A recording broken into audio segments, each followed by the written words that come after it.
6:01 at the MJ Morning Show. What's that? Andrew just stood up and said something like in a panic. What did you just stand up and yell? I thought I heard you say something. I said, what? Dude, Michelle, he's hearing voices in his head. Maybe. Is that a line from the song Gloria? Voices in your head, da da da da da. Gloria, isn't that like a? Anyway, Andrew just jumps up out of his seat in the producer booth, and I saw him mouth something. I had no idea who was. Oh, Fester, glad you could join us. Fester rolling in here at 6:02ish. Thank you, buddy. It's 6:01:30. Yeah, but by the time it processes on the air, Yeah, that's a good point. you know, with the little delay we have with the delay unit and then the HD crap, it's about 20 seconds. So I'm going with 6:02 right now. I got held up Yeah. looking for that meteor shower. Oh my, really? Yeah, well, it was like overcast, but not really overcast. You mean, is it the Perseid meteor shower time, or is it a different meteor shower? I'm not sure, but I've been Hold on, seeing you're looking for a meteor shower? You don't even know what the damn name of the meteor shower is? Have you not been seeing on Instagram for the last couple of days that like the spectacular meteor shower is happening like tonight or tomorrow night? No, that has not showed up in my feed. And then in the northeastern sky, Did I say what I say? Did I say that has not showed up? shown. Shown. Your grammar's just getting really bad. Well, Yeah. I mean, wait a minute. I just caught myself. Yeah. Did I say showed or show? Yeah, that is not shown up in my feed. Well, then after I looked for the meteor shower, and it's a little overcast, and they don't come that often, so I spent like 15 minutes out there. In the northeastern sky, Yeah. Jupiter is very bright right now. Really? I had to use my Skygazer app, and I held my phone up, and Better it told me better than using your Meat Gazer app. I have one of those too. But anyway, currently Jupiter is in the Gemini constellation. What the hell? Why are you walking in like that Neil deGrasse Tyson all of a sudden? I like this. Neil deGrasse Tyson is my favorite person on social media. Didn't they try to Me Too him some years ago? They might have pulled his wang out. Big deal. I mean, listen. Can you look that up? Did they try to look that up on Google? Did they try to Me Too, or did somebody try to Me Too Neil deGrasse Tyson during the whole Me Too thing? He seems to have emerged from that because didn't he get quiet for a while? Yeah. He's always been out there. In like 2018, he addresses here we go. sexual misconduct. December 1st. Bring that up. I'm just because I like that guy. I like the Neil deGrasse Tyson guy. But I just remember there was something that popped up. He groped a doctor over at Bucknell University. Okay. Wait a minute. Hold on. He admitted to groping a doctor, or that was just an allegation? Well, those were allegations, but I think he addressed them. And someone else said that he drugged and raped her. Did the Cosby? Well, get out. Really? I'm just reading a report out of Vice. I don't know what else to tell you. Get out of here. You asked us to look it up. We're giving you the info. So he addressed it. Anyway, he seems to have emerged, and I like the guy. Yeah, me too. I mean, listen, if he were guilty of those things, I would certainly like him less. Nah, you know what? He can grope me if he wanted to. You know, why are you making light of it? I make light of everything. I don't care. Yeah, okay. Why don't you make light of like a nun getting run over by a bus? All right, so there's this nun, right? And, you know they say look both ways, right? Not this one. Old Left Eye Lucy. She didn't look. She got ran over by a bus. Oh, my gosh. I am a current meteor. Yeah, I mean, there's a meteor event happening like in the next 24 or 48 hours. So I was up there looking for it. It's the Perseids. Okay. Yeah. Current meteor shower, active from July 14th to September 1. But this is the peak week. They reach a strong maximum on August 12th or 13th. So here we are. This is the 11th. My day off. This is Monday the 11th. So the peak. Why do you stand outside like a bozo tomorrow and Wednesday? I'm probably tomorrow and Wednesday. That's going to be the peak for the Perseids meteor shower. I'll be a couple minutes late to the show both tomorrow and Wednesday as well. I'm just putting my time in now. Dock my pay. Seriously, is that why you're late? You're out in the parking lot looking up in the sky? Well, it held me. Well, I was just at home. Who was that other creepy guy? Remember that guy on, like, what was his name? And he, keep looking up. Remember that guy? No. Yeah, he wore, I think he wore like a turtleneck or something. Carl Sagan? No, it's not Carl Sagan. What? Nothing to do with Carl freaking Sagan. That sounded right. Who, right into Google's. Keep looking up. Who was the astronomer? It was like the sky guy, or there was some weird thing. Some guy that kept saying, and keep looking. There John it is. Huck. Jack Hockheimer. Horkheimer. Yeah, yeah, you're right. Yeah, rhymes with dork. Jack Horkheimer. The fact that you know it, you're a dork. The Stargazer. Mm. That was him. The Stargazer. Is he still alive? I don't know. I don't know if he's still alive. Jack Horkheimer. No, he passed away. Oh, he died in 2010? Yeah. Oh, wow. From a meteor. He was hit by a meteor shower. Just he was looking up. It was a fragment. He was looking up, and it just went right through his eyeball. And it was only the size of a dime.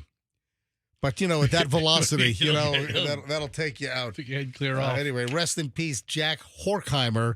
And Fester's carrying on your tradition by keep looking up. So today is the first day of school for most counties. You got a couple of weird places where I guess they're starting tomorrow and Wednesday. But most counties start school today. So don't be an ass clown. Don't be a complete douchewagon and drive your douchewagon like a maniac. Be conscious of the kids. And listen, some of the kids are going to be at bus stops when it's still dark out right now. Pretty soon, right? Yeah. So be very, very careful. Cops are going to be out in force today. So city cops, county sheriff's office deputies, cops are going to be all over the place. Usually it's, of course, the first day, but a lot of times there's heavy enforcement for the entire first week of school. Yeah. So don't be a moron and drive like a complete imbecile and, ripping through school zones. And, of course, we'll hear about it. It's going to be in the news later on about, officers doing speed enforcements and pulling over cars driving too fast in those school zones, or cars that will drive around the red flashing lights of buses with the stop sign arms out. Don't be a total tool bag. You got the kids going back. And you know what?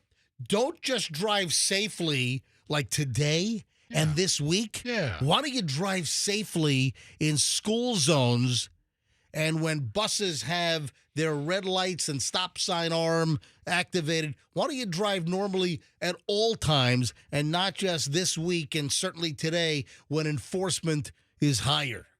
All right? It's a good idea. Thank you very much. Yeah. Hey, do you know where this freaking bungee cord came from? Yeah, I do. This is sitting over. I just saw this. This looks like a weapon. It's a bungee cord. These are some sharp hooks, though. This is not like a plastic-ended bungee. This is like a metal. Is this yours? No, I don't know whose it is. This was sitting right in front of your microphone Yeah. when I came in this morning, and I'm like, what the hell is this? Why do you have this bungee cord? You know what? Hadley was here on Friday. Oh, she's just playing with junk around the radio station? She was wandering again. Well, did she rip off anything else here? it's been sitting in the studio. That little counter buffet you have behind you, Oh, yeah. kind of like where you put some news articles or where we put like Sardo's pizza when it comes in. You mean like the credenza? Look underneath it. Which, you know what? This credenza looks like somebody threw it out at the curb at their house, Yeah, we picked it hoping up. that a scavenger would drive by. We got it. If you're watching MJTV, you can see it right behind me here. I'm pointing to it on MJTV. I mean, So that's the credenza. And you know when people leave crap out? yeah. And, if it's too big for the trash man to take, they'll leave it out at the curb, hoping that somebody will take it so that they don't have to drive it to the dump. Usually somebody does. We took this. This piece looks like, well, this was here before we got here. This predated the MJ Morning Show's return here on 104.7 FM Q105. Yeah, but Yeah, this was here when we got here. but I heard that Bobby Rich was looking for a little credenza, and he found it in Shore Acres in front of somebody's house. and shoved it in the back of his Chevy Vega. Yeah. But so anyway, on the bottom of that, look at the top shelf is fairly clean where you put your stuff. Yeah. It also holds the MJ and Michelle 3D heads. Oh, my 3D head, my son took home. He has it in his room. Awesome. But look at the bottom shelf of it, though, MJ. It's got nothing but assorted crap. Oh, it's got crap. Yeah, and that was Hadley found something in that shelf, and then this bungee cord appeared, and I think I left it at my mic position. Hold on. She found the bungee cord on the shelf, or she found something else, and then suddenly this appeared? Well, she found something else. Just you said it very awkwardly. It's a mess. It's all together over there. Yeah, I think the bungee cord was over there with the junk that she found. Yeah, something attracted her attention, and then this bungee cord comes out, and I even remember picking it up and saying, "Wow, this is a really good-looking bungee cord. Very thorough." If you missed, it looks dangerous. I could hook you in the eyeball. I could blind you with this. It's a weapon. Yeah, I guess technically, a paperclip could be an eyeball poker outer as well, or even a pencil. Yeah, I guess so. All right. Oh man, in fourth grade, Jimmy Weinheimer got stabbed in the eye with a pencil. That's not good. Yeah, I think he might have lost his right eye. All right, when we get, and he had the underwear issue as well, and no soap, but good kid. All right, weird story. Kids brought in soap from home because Jimmy didn't have soap at home. All right, 6:12 at the MJ Morning Show. When we get back, we might migrate to the brand new MJ Morning Show studio later this week, but we have the phone system phone number debacle. If you are an early listener and you didn't hear the full story on what's going on, I will repeat parts of the story next because it is absolutely essential that we rectify this miserable situation. Hang on. That and a whole lot more next. On the MJ Morning Show, 6:13, just getting rolling on a Monday. School's back for most, and Shriner's got traffic. A couple of issues.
Just regular gangster's paradise. It's not Morons' paradise. I didn't make a mistake. Morons of the News happens in about 20 minutes. You know, that sweeper doesn't really work on Monday. Yeah, that little return, little promo sweeper said, you know, try to suck a little less than yesterday. Well, yesterday would be Sunday. So that, you know, we ought to mark that sweeper as only like Tuesday through Friday. Yeah. Yeah. I mean, I know I'm being a stickler here. We probably respectively sucked yesterday, too. That was our little cutesy, you know, self-deprecating sweeper. Try to suck a little less than yesterday. Well, yesterday was Sunday, so I don't know. Does our computer allow us to do that? I don't Anyway, 6:21 at the MJ Morning Show. I have a really gross story. So gross. This happened to a woman on a flight. And they had to land and cancel the flight, according to this woman. Holy shnikes. All right, when you hear this, you might cringe just a little bit. We'll get to that in just a matter of moments, so stand by. And what's going on with nurses? What do you mean? Oh, I've got one nurse story I didn't get to last week. And then I saw another nurse story over the weekend. I'm like, holy shnikes again. Now, by the way, what do we see, Michelle? We saw some kind of speaking of holy shnikes, we saw a story that it's the 30-year anniversary of the release of Tommy Boy. Right. Yeah, it was on some news show we were flipping through. And there was like a big celebration like within the last week in some place in Ohio, right? Where Sandusky? Yes. Sandusky, Ohio. Where Callahan brakes were? Yes. Callahan Auto Parts. Yeah. Callahan Auto Parts, the fictional auto parts company in the movie Tommy Boy with David Spade and, of course, the amazing Chris Farley, who's no longer with us because he had a speedball himself like John Belushi. What is it with fat guys and Saturday Night Live that they got to kill themselves with a mix of coke and heroin? What the hell is going on? I mean, as a fat guy, I can tell you they're terrible and delicious. I don't know what's going on with those guys. No, it's called Tommy Boy Fest. Yeah, so they had Tommy Boy Fest just recently, August 7th through 9th in downtown Sandusky. And even though the movie was filmed mostly in Canada, seriously, the folks of Sandusky, Ohio, I guess, have some kind of a big festival. Is it every year they do it? I don't know. I don't know. It might be every year. But anyway, the big deal this year was it's the 30-year anniversary of Tommy Boy. Hey, Michelle, what do you... There really is a Callahan brake parts company. No, there's not. Yeah, because on the Tommy Boy Fest page, it says Tommy Boy Fest is presented by Callahan Brake Parts. Yeah. Yes, it's a real company. But wait a minute. Was it a real company when the movie was out, or a company... They took the logo and everything. I mean, it's a complete ripoff. Did Callahan Brake Parts... That must have come after the movie, because I don't think there was any Callahan Auto Parts when Tommy Boy was made. I don't know. I'll have to do a little more research. Yeah, why don't you do a little research on that? Hey, speaking of Tommy Boy, Michelle, Yeah. I'm getting a little sidetracked here. Yeah, you are. But what do you... I'm laughing. What do you remember about Tommy Boy? That you were watching it when I was sick one night, and we were both laying on the bed, and I was so nauseous. That's the old house. Yeah, and you kept laughing hysterically, making the bed shake so violently, and I was like screaming at you to get off of the bed because you were making me even sicker. I had never seen Tommy Boy. This is probably because the movie came out in 1995. Yeah. So that would be 30-year anniversary this summer. So it was, I guess, summer of 95 that Tommy Boy came out. And it must have been, well, it had to be prior to 2005. We were in the old house, Michelle, over off of MacDill on that side of South Tampa. And I want to say it was probably, I think it was even before kids. It might have been like 1998 or 1999. And it was on like HBO or something. I'm in the bed watching this. Michelle is sleeping. Michelle had been feeling poorly. I think you were nauseous. I think you were throwing up. Anyway, you were sick. I just remember that you were miserable, and you don't get sick very often. And I was laughing watching Tommy Boy for the first time. I never saw it in the theaters. So hard, it was shaking the bed, and I was making you sicker. Mm-hmm. Yeah. And you told me, you yelled at me, get off the bed! And so I had to go I sat on the floor. Like a child. Like a kid. I was sitting all Indian style. Oh, you can't say that. No. I was sitting crisscross applesauce. Yep. You can also say Native American style. I don't know. Can you? Indigenous people style. All right. Anyway, did you find anything about Callahan Auto Parts? I think they just ripped the name off. Yeah, I think they did. Yeah, come on. There was That's clever. It was a fictitious company. And they stole the whole logo as well. Everything. They took it all. One year for April Fool's, O'Reilly Auto Parts put out that they were changing their name to Callahan Auto Parts. And it got some traction. Yeah, it's instead of it was going to be Callahan. Yeah, just like Callahan or something whatever. like that. Where was it? Oh, so I've got this terrible story about an air traveler. I'll tell you that in a second. First, though, for our early listeners on this first day of school for many, if you missed the full revelation of our new studio debacle from Friday's show, we still don't have a resolution. However, got some folks over at Frontier trying to help us out. Got Vernon on this case, so hopefully we'll have some good news later today. We'll see. This is the problem. So, well, first of all, they wanted us to move in the new studio on Friday, which would not have been a good idea. Right. Because clearly we were not ready. So I put that off. And I said, no, we're not ready. I'm glad I did, because we certainly ironed out bugs in the new studio on Friday. After we finished this show Friday, we went down the hall into the new studio and did some testing, and I'm glad we did that. Enough said there. Well, for now, maybe I'll do it later on. All right, so one of the issues is that our phone number of 30-something years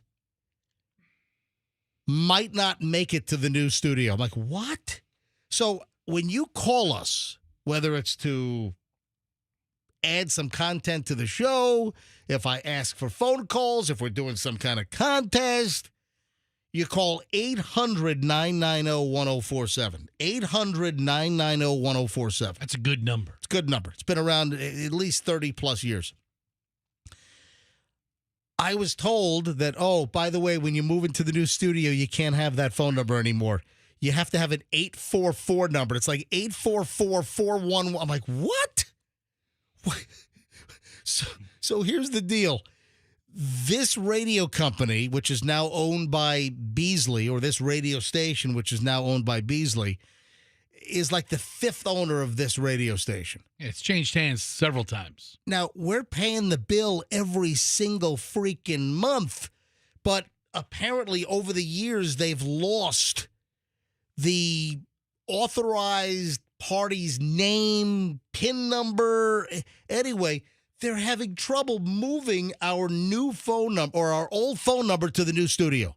And you're like, what? Well, because they're going to a new phone system and a new provider, and we don't have the requisite authorization to move the phone number. And it's like, what? We're paying the freaking bill every single month for this company has owned this place for like 6 years. So Beasley, 10 years. 10 years. I'm sorry. 2014. So, yeah, Beasley bought the CBS radio stations here in Tampa Bay in late 2014. Mhm. And I guess the phone bill is still under CBS radio, and it was never turned over to but we're paying the bill every freaking month. So we have to transport the old phone number, 800-990-1047, to a new phone provider for the new digital system for the phones that we have in the new studio, and that's the problem. So I found out last week that they gave up trying to move. No one said a word to me ever. No one said a freaking word to me about the phone system. And they just said, oh, yeah, in the new studio, you're going to have a new number. I'm like, no, we're not. I don't want a new number. This is a number that's ingrained in people's heads, 800-990-1047. I don't want to launch some crappy new number and lose the 800 and have to go to some janky 844. I mean, this number just rolls off the tongue. It does. It's been around for decades. 844-444-444. So they never came to me. If they would have, I would have been able to be working on this for, weeks or months. Instead, it gets sprung on me last week. And, of course, I know just about,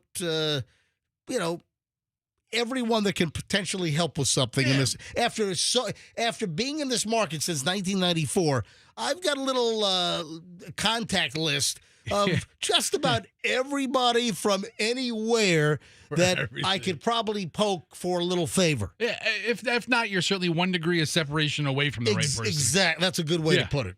So I got to somebody last week. I'm like, hey, we have an emergency. And so I've got somebody at Frontier working on this. We just need, this is like a stupid keystroke. This is somebody, and somehow Verizon and MCI are involved, but we pay our bill to Frontier. Frontier bought the whole local phone system from Verizon, and now Verizon is buying it back from Frontier. I mean, holy shnikes again. So we're tangled up, and hopefully we will have a resolution today or sometime early this week. It's like, come on. But we're like mired in this red tape bureaucratic loop of, oh, no, you need the letter of authorization to move the phone number. And we don't have, like, whoever did this, like, 5 companies ago, and the PIN number. So we're just messed up right now. But it is unthinkable to lose 800-990-1047 as our freaking phone number. So that's where we are. By the way, I've got a great guy working on this at Frontier. If there is any other Frontier bigwig, like in the enterprise business side of things, I'd like to have some backup as well. Hey, listen, the more the merrier. So if you work in like enterprise services with Frontier and business services, and you're not just in a cubicle with a headset on taking customer service calls, but if you're somebody a little higher up the chain that can help us, or maybe Maybe you are at a cubicle with a headset. Maybe you do have the right connections. You know what? The cubicle person probably has access to a lot more stuff than we think. If anyone else would like to help back me up, just in case source one doesn't get it done, send me an email, mj@mjmorningshow.com. That's mj@mjmorningshow.com. That's my email. Send me an email, mj@mjmorningshow.com. All right, I took a little longer than I wanted. That's all right. It's important. Because, listen, I have the nurse. I've got 2 nurse stories, and then I have, oh, my God, the woman that caused a plane to land early and canceled the flight. What happened to this woman on a flight? Holy crap. All right, we'll get to that next. You know what? That'll lead morons in the news when realistically it's like medical issues in the news. But all right, we'll have an appetizer before morons in the news. How about that? That's what we'll do. And that's next on the MJ Morning Show here on Q105, 104.7 FM at 634. The folks at Banco are on hot standby. Got a garage door issue, got a broken spring. The number one reason for a service call with a garage door company, and certainly Banco's no different, is that broken spring that, regulates the balance and the tension on your garage door. If that breaks, you call Banco. Get a job done quickly, get a job done fairly. Don't get hoselated. There's some, listen, I've told this story. There's another big garage door company out there. My God, did they try to hose my neighbor over? I'm like, dude, what you not listen to my show? Why'd you call Banco? So, yeah, I watched my neighbor go through pain and misery, and then the technician taking like 9 hours to fix a spring that should have taken like 35 minutes. Seriously, total mess. If you want a great garage door company, folks, most professional around, best techs around, you want Banco. BancoDoors.com. Mention me, MJ, get 10% off. Anything garage door related, BancoDoors.com. That's BancoDoors.com.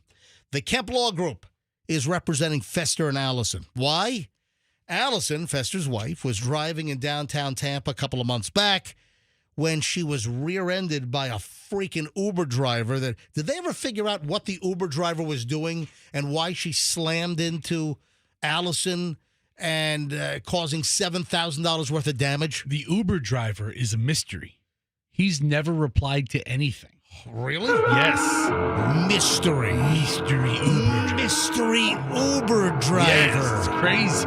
So much. Wait, so the Kemp Law Group, they're just dealing with Uber now, right? They're straight to Uber. Yeah, but Uber knows who the driver is. Yes, but this guy's never come forward to give a statement. Oh, it's a guy. I don't know that he's human.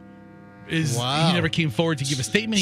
So he's ghosting everybody. He might be off the Uber platform. Oh, they might have chucked him off. Right. You picked the wrong person to rear end. You rear-ended Fester's wife. That's what the Uber guy said. Anyway, the Kemp Law Group is representing Fester and Allison in the car wreck. Accident or fall, you call Kemp Law. KempLaw.com. Tell them MJ sent you. Traffic's on and morons in the news next, MJ Morning Show. In Pinellas County, we have an accident on State Road 580.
this awful, terrible story about this woman that had a medical issue on does this really qualify as a medical issue or just like a... all right, let me just tell the story and everyone can decide for themselves. The headline is, I had the worst diarrhea ever on a plane. They had to land and cancel the flight. Dude, that's an explosive situation. Oh, my God. Tell me about it. You don't want to deal with that. Megan Reinertson is a frequent flyer whose sudden bout with uncontrollable diarrhea. Remember the commercial where they never said it out loud? They like whispered it. What was that? Was that like kaopectate? I mean, it had to have been a commercial. Pepto-Bismol or something. Had to have been a commercial for one of the products. Is that unbelievable? Yeah. Like, did she have to report it? Well, like to the flight attendant, like, hey, I've got the runs, and so this could be contagious or something? Or she caused United Airlines to call off a takeoff so the hazmat team could come in and clean up her massive blowout. Oh, so she did it in the seat. I mean, you can't have that. You can't have that. I single-handedly got a flight out of Indianapolis canceled. Yeah, she apparently she did a video on this. Andrew, did you pull any audio? You have it ready? All right. So apparently Andrew said it's an 8-minute video. Oh, wow. Yeah. So I would have just said, hey, lady. Nausea, heartburn, indigestion, upset stomach, diarrhea. Yay, Pepto-Bismol! Nausea, heartburn, indigestion, we got upset it. stomach, diarrhea. Yay, Pepto-Bismol! Nausea, heartburn, All right, that's indigestion, enough. upset Stop. stomach, diarrhea. It's enough. Yay, Pepto-Bismol! All right, so she's on this flight. She says that she single-handedly got the flight out of Indianapolis canceled. All right, here is clip number 1. It's been almost a year now since I single-handedly got a flight out of Indianapolis canceled. And if that flight cancellation changed the trajectory of your life in a really negative way, I'm so sorry. It was not without pain and suffering. I believe we did this story a year ago. It sounds Yeah. familiar. Yeah. yeah. So I think it's the same one we did about a year ago, and all we had was the details from the story. Now, the difference here is a year later, she's doing a video and posting it on social media. Why? Why Yeah, a you year know what? later? That's a good question. What's the angle? Just like, let it slide? Well, I don't- maybe I shouldn't say I that. mean, yeah, that's All right, inappropriate. maybe I shouldn't say that. Maybe that terminology doesn't work. But, a year later, she's doing an apologetic video on her blowout. I've been asleep a good solid 5 hours. I wake up to a disturbance deep within my bowels. And by disturbance, I don't mean like, oh my God, this is an emergency, land the plane in the water. I just mean like, something is brewing. Something is happening that I am not prepared to deal with. Oh my God. In the next 2 hours, where I have to get through the hour-long customs line, get my bag, change terminals, recheck my bag, go through security, you know the whole drill, and make it through the customs line. I've been sweating. I'm sweating the whole time. Stomach's cramping. I'm down bad. I somehow, by the grace of God, make it to my next gate with 10 minutes to spare, but only because that flight got delayed by 10 minutes. Okay, so she I had said, multiple I got flights. 5 minutes to hopefully go to the bathroom and sort this all out before I get on a plane for another 2 hours. Gotcha. Not time. Things are still brewing. Oh,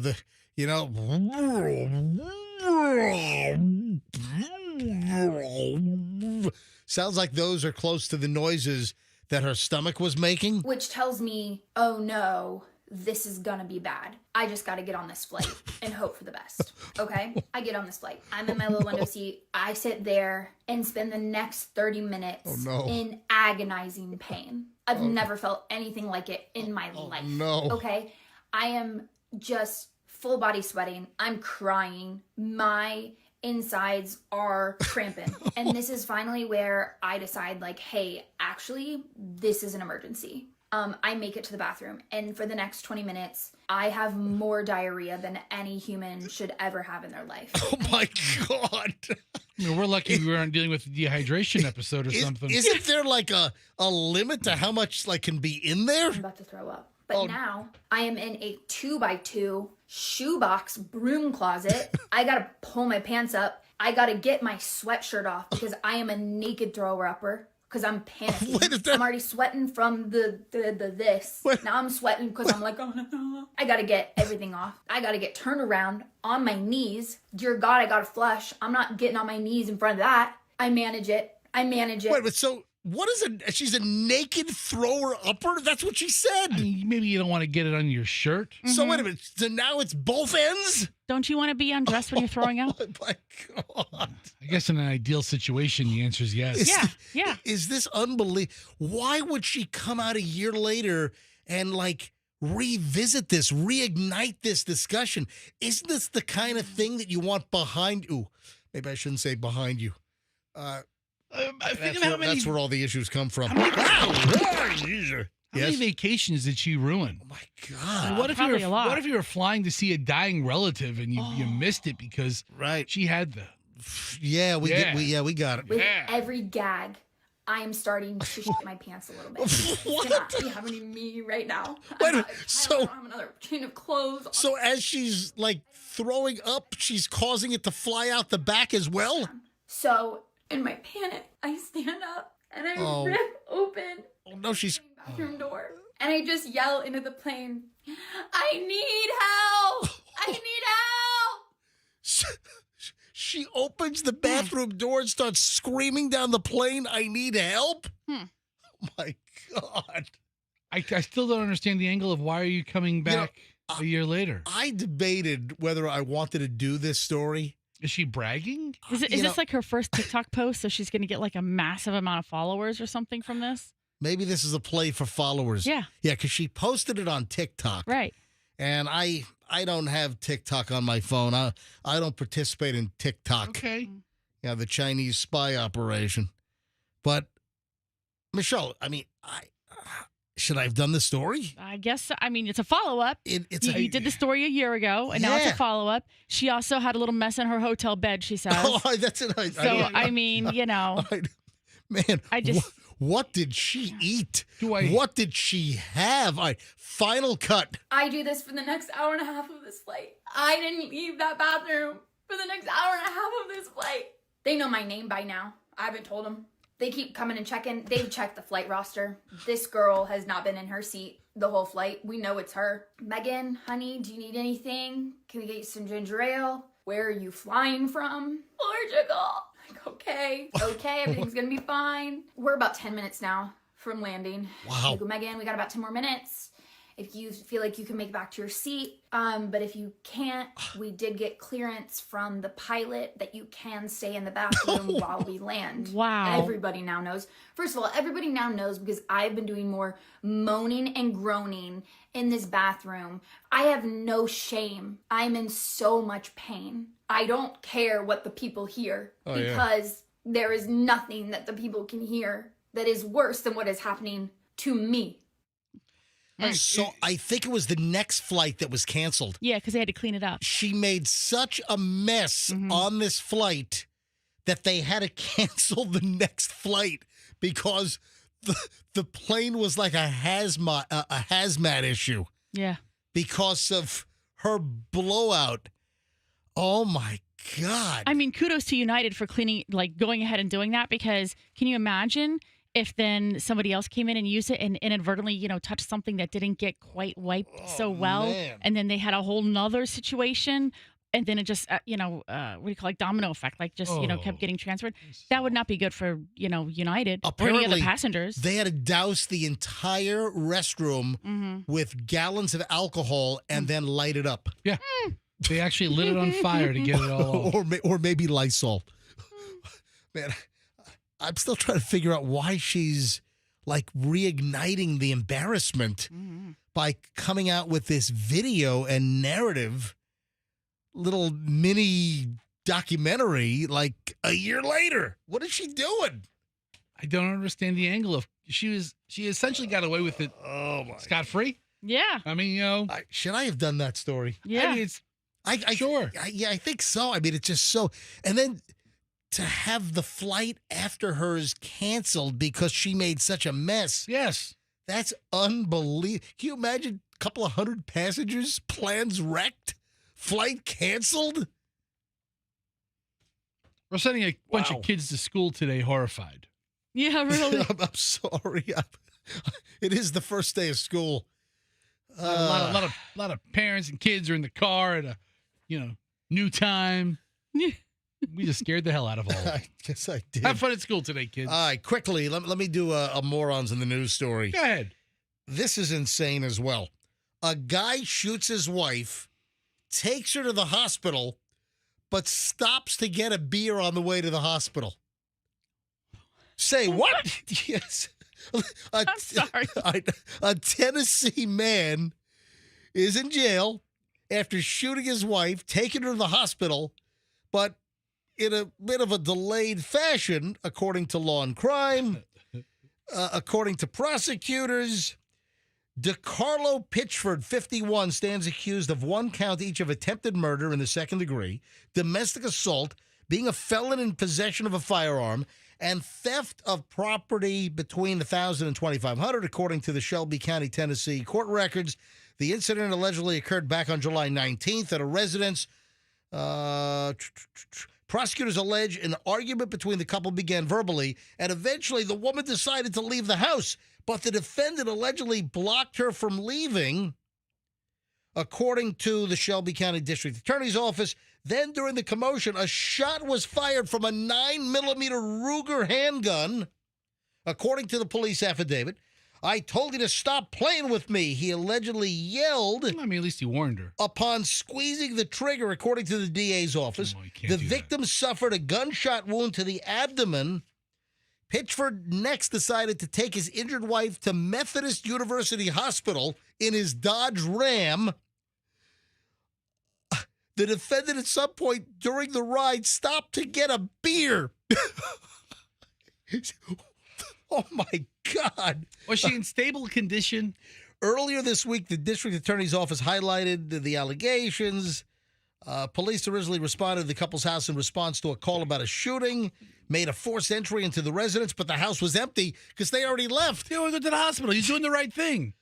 Oh, my God. He's probably going to be arrested. It's going to be the last beer he has for a while. What do you mean probably is going to? He's in jail right now. Well, there you go. Yeah, but What do you mean he's probably going to be arrested? He was. Okay. He knew he was probably going to be arrested, so he's like, you know what, I might as well stop and grab a beer. Yeah. Oh, my God. I get it. If she's not bleeding out, honey, I got to stop into the quick pick real fast. Gotta get a beer. I got to get a beer. Let me get a beer. Any word on what beer he got? I don't have that Because that's a information. Super Bowl commercial. I'm sorry, I don't have that information. All right, 6:55 at the MJ Morning Show. That's a morons in the news story. When we get back, 7 o'clock hour begins. Do you know about this Subway smash? I'm talking about Subway sandwiches. Oh. This is turning into some viral crap online. The Subway sandwich smash. Oh, I want to see Fester do it. Is it Hold on to that thought. When we get back, the Subway smash. You got to hear about this. Next on the MJ Morning Show on Q105, 104.7 FM. International Diamond Center, folks, is at it again. You got to love this. It's the summer of IDC romance. Romantic getaways for everyone at International Diamond Center. So if you're already buying jewelry, like a gift or an engagement ring or a diamond upgrade, if you're already going to buy jewelry, or maybe you're going to buy the jewelry because of this, you'll get an amazing getaway. I'll give you some examples. Spend $3,500 at IDC, get a fabulous piece of jewelry. IDC will give you a 3-day getaway to one of over a dozen romantic cities. If you spend $5,000 or more at IDC, they will give you a 3 to 4 night cruise for 2, including port fees and taxes. If you spend $10,000 at International Diamond Center, you'll get 5 nights at a luxury Rio all-inclusive resort. It's amazing. Do not miss out on this, folks. It's IDC's romantic summer giveaway. Awesome jewelry, great prices, awesome staff. And look at this bonus right now at IDC through the month of August. International Diamond Center, Tampa, Clearwater, Lakeland, Sarasota. Tell them that MJ sent you. So we have an automotive alert here on the MJ Morning Show. We've been telling you about this for a little over a week now. You now have a new Genesis option in Tampa Bay. That's right. Spread the word. The Genesis automotive line has a brand new dealership now in Hillsborough County, in Tampa. Festa, right near your house. You know that? It's right at 275 and Bierce. So, you know, you have Auto Nation over there, right? It's a CarMax. Yeah, I'm sorry, CarMax. There's a CarMax in the corner, and everybody knows where that is off of the interstate at Bears. So and then right at the corner of Nebraska and Florida, right, is the new Genesis. The new Genesis. Right. Well, they're using a temporary building, and then they're going to build this ground-up, gorgeous new Genesis facility soon. But the good news is you have another option for sales and service in Tampa Bay. Genesis of Tampa is now open in Tampa. Go to genesisoftampa.com, genesisoftampa.com, and tell them that MJ sent you. 6:58, traffic's on. Let's grab Shrine with the latest MJ Morning Show and the Subway Smash next.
MJ Morning Show, the 7 o'clock hour is here. Everything okay, Fester? I saw you exited the studio. You're on the phone. So, First day of school. I hope everything's okay at your house. yes, everything's going all right. Because you have a new 8th grader and a new, 5th grader? Third grade.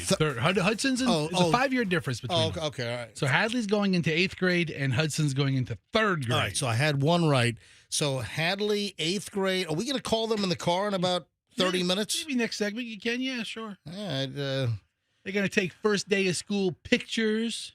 hold on. Oh, you mean Yeah, like in the front yard. Oh, yeah. Okay, or- because I was going to say this. The school's not doing pictures yet first for the schools, yearbook or no. whatever. They don't even know which way is up at that we school. did the same thing with Chloe and Julie, and we have a whole slew, Michelle, of those first day pictures. Remember those? Oh, yeah. I will say, today, for our area, is one of my favorite Facebook days.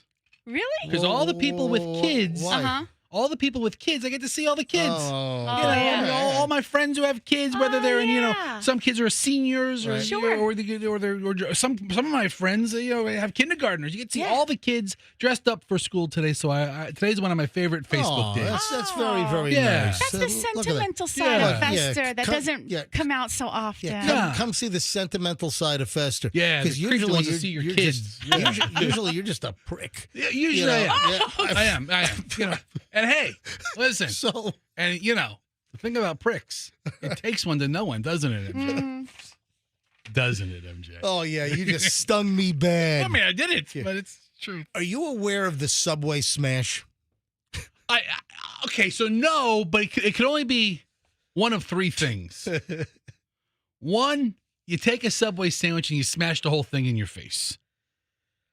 Two, you like run over it with like a steamroller or something and you make it wafer thin and then you eat it like a piece of cardboard.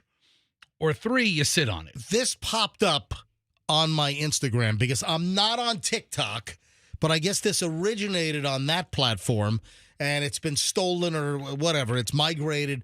I saw it on my Instagram. The Subway smash allegedly, and listen, I question everything. Is it delicious? Listen, I don't take everything at face value. My default mechanism is that's got to be made up or that's got to be BS. That's just my default mechanism in life, that I'm just typically a suspicious individual. But Michelle, that served me fairly well, and certainly as a radio host here on the MJ Morning Show over the years, I've been very quick to point out, oh, that's a scam, that's a racket, that doesn't seem right. Yeah, I think your natural curiosity or suspicions are always, working for the show. So I don't know if this is real or fake, but I'm wondering if this was just to get, 50 million views. A woman claims that her husband tripped and fell on top of his Subway sandwich and smashed it. That's funny. Well, how does it look? Does it look all like torn apart? All smashed. It's just flattened like a pancake. Come on, you fall on a sub, you're not going to flatten it. Yeah. She says that the sandwich became two-dimensional. Ooh. My issue with Subway, well, no, I don't want to single out Subway. My issue with all the fast food commercials, that the sandwich they show on TV in the TV commercials, it never looks like that in real life. It just never does. This is a real opportunity for Subway because they can make flat Subway subs, like flatbreads. That's called a pressed Cuban. Well, that's the All right, thing. but even a good pressed Cuban is not quite that smashed. Or, you've got the panini presses, right? You get a panini where you use the heavy metal press to press this like a Cuban as well. All right, so There's no way somebody just fell on this. yeah, It had to have been run over by a car or, all right, so or between two boards and then run over. Michelle, It's so uniformly flattened. You know what it looks like? It looks like the old cartoons where a character gets run over by a steamroller. Yeah. And that's how flat the sandwich is. And I'm just not buying. That's why my BS detector went off. I'm just not buying that the husband fell on the sandwich and it's pressed as thin as a sheet of copy machine paper. I mean, Fester found the video or one of the iterations. You want to roll, unmute the audio. You got it? Sure. Let it. I don't know if there is audio. Hang on. Yeah, right here. That shit was fucking. Okay, this guy's cursing his head off. Oh, did he curse his head Yeah. off? So all the text. I just dumped it. Okay, good. He was cursing? Yeah. I couldn't hear it. The text says, My husband fell and his whole body landed on top of half of his sub, turned it into a flat sandwich. There's no way you fall on this thing. And it gets that flat. I mean, this is like it was run over by a semi-truck tire. That's how flat it is. I wouldn't be mad at trying it. I mean, well, guess what? I mean, this has spawned all the copycats online. Why wouldn't we all enjoy something? There like are this? two parts to the story. So the so-called "my husband fell on the Subway sandwich," and then now you have all these people are trying to recreate this viral video. All right, I'm calling BS on the video. That there's no way this thing is that flat. That's number one. But now you've got all kinds of videos popping up where people are falling on it. And that's what happened first. I mean, this is the husband right here. He's not a huge guy. He's a big guy, but not an enormous guy. Now, hang on. This is what happened first for me. I started seeing videos pop up on my Instagram reels of people pretending to stumble. So one of them was Subway sandwich in the wrapper was on the floor of someone's living room. It was carpeted, and you see somebody just walking, and then they go, oh, do, and then they fall on top of the sandwich. And then the camera gets picked up because it was buried in the carpet, and then they show the sandwich that they fell on, and it's nowhere near as smashed as this. So these reels started popping up. So that's what I saw first. I'm like, where the heck did this come from? And then the original reel popped up of the story, and then I did a little search on this, and then a whole slew of stories come up about the Subway sandwich smash challenge, where now people are trying to recreate this. I don't know if I could take a fall. I don't want to break a hip on a Yeah. Subway Yeah, or I know. anything. No. But I'm not all worth for it. I eating know. flat sandwiches. So Subway is completely behind these people. I mean, Subway loves it. Let's get that straight. They love it. They've mailed these people huge swag bags of public merch, all the gift cards they could want. And This is probably better for Subway than the $300 million they spent by hiring all those celebrities like Derek Jeter You know what? and who's the Steph Curry, and Brady, Tom Brady. Tom Brady. He doesn't even eat Subway. Yeah. That was remember we talked about that. It was It's in one of the commercials. It's like Tom Brady did, a Subway commercial. I'm like, Tom Brady eats like sawdust. That's Okay. like the staple in his diet. Do you understand spending $350 million on sports celebrities is a great move for Subway compared to some of their past ad campaigns? Yeah. How quickly we forget. Yeah. You know what? That's a good point, because there's really nothing in his closet as far as skeletons, because he's been out there for a long time. He's been, Listen. exposed. Jared. Yeah. If Jared would have fell on a Subway sub, Before he lost all the weight. Fat Jared Right. would have stumbled at the University of Indiana as he's looking at pictures of kids. Oh. That creep. Yeah. That's the worst thing to ever happen to Subway. All right, Fester. Yes. Come on, this is just itching for you to bring in a Subway sandwich tomorrow morning. And then I understand what you're saying. You don't want to do like some kind of Well, I'm looking out. fall and bust a hip. They're not dramatic falls. It's kind of like, chubby people leaning over and then falling down. I guess I could handle that. All right, Fester, you weigh significantly more than the guy that originally fell on the Subway sandwich. I would think so. I'm looking. No, what do you mean you think so? I'm looking at a video of him right now. Fester, you weigh more. So tomorrow morning. A lot of guys carry their weight in their ass, and I'm not a large ass man. I haven't seen his ass. All right, Fester, you need to look at this sandwich or see if they announce on any of these videos what kind of sandwich it was.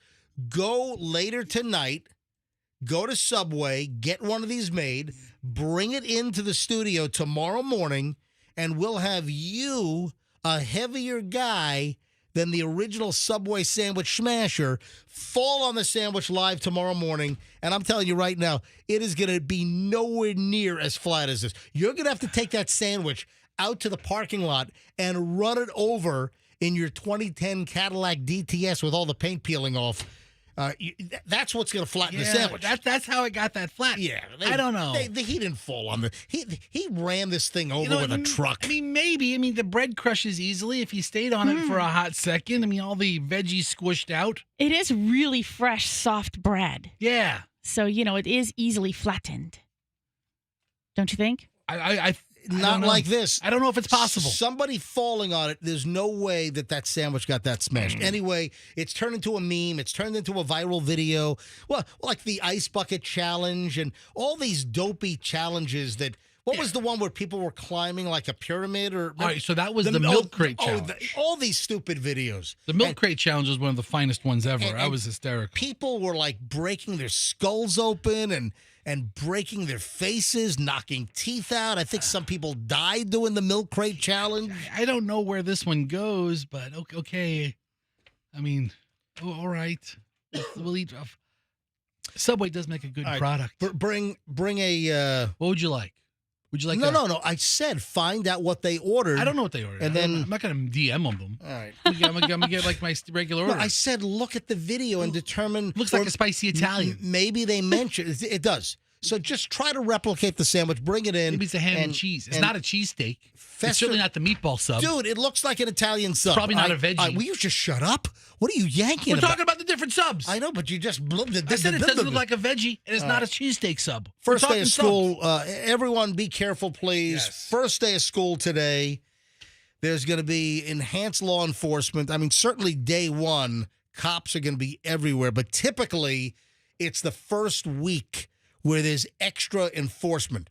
So don't be a total douche driver and fly through these school zones. Don't blow past buses with the flashing red lights and the stop sign and the stop stick and all that stuff. Don't do it because cops are out in full force. You've got more cities that are putting in like speed cameras in school zones. First day of school, folks, not the time to be impatient. Actually, any day of the school year when the kids are in, travel to school mode, walking on sidewalks, crossing streets, don't be impatient. I mean, a couple of extra seconds could save you a lifetime worth of grief. So everyone, please be very, very careful. First day of school, the first week, the whole year, just be careful, would you please? And don't be a total schmucklet. Schmucklet? Oh, I like that. I think I just made that up. Is that a schmuck and a schmucklet and a cutlet? No, go. Oh, that's a good sandwich at Subway. The new schmucklet. The new Subway schmucklet. Extra mayo. Would you type in schmucklet and see if SCHMUCKLET a schmucklet? No, it's bringing up pictures of people named Schmuckler. Yeah, there are people named Alan Schmuckler. Now scroll up. I think I might have just invented that. That is a great freaking word, a schmucklet. Don't be a schmucklet. Yeah, I don't see Michelle, do you see schmucklet anywhere? No. All right. I just ladies and gentlemen, on this Monday, August 11th, 2025, I just invented a brand new phenomenal word, a schmucklet. Dude. Yes. Adam Schmucklet. No, Schmuckler. Schmuckler. It's not Schmuckler. The guy's name is... Apologies. Fester found a guy, and he's got a website, alanschmuckler.com. Read the headline on his page. Terrible last name, good songs. He's a songwriter for live stage shows. Alan Schmuckler writes music and lyrics for live stage, television, film, and digital formats. His work has been performed across the U.S. and internationally. He lives in Connecticut with his wife, Sarah, and their daughter, Hallie. See what he's currently working on. Yeah, let's see what he's currently working on, Mr. Schmuckler. Terrible name, good songs. I mean, all right. Seems like a pretty talented guy. Fantastic. You poor schmuck. Oh, look at that. Guess what's going away? I'm like, are you kidding me? You're telling me that it still existed in some places? Guess what's going away? In September, next month, by September 30th, it will be gone everywhere. I'm like, wait a sec. You're telling me that people are still using this? I have a guess, but I don't know if it's the right one or not. What do you think? Is it payphones? No. Let me give you a hint. However, phone is in the realm. Oh. All right. Here is your clue.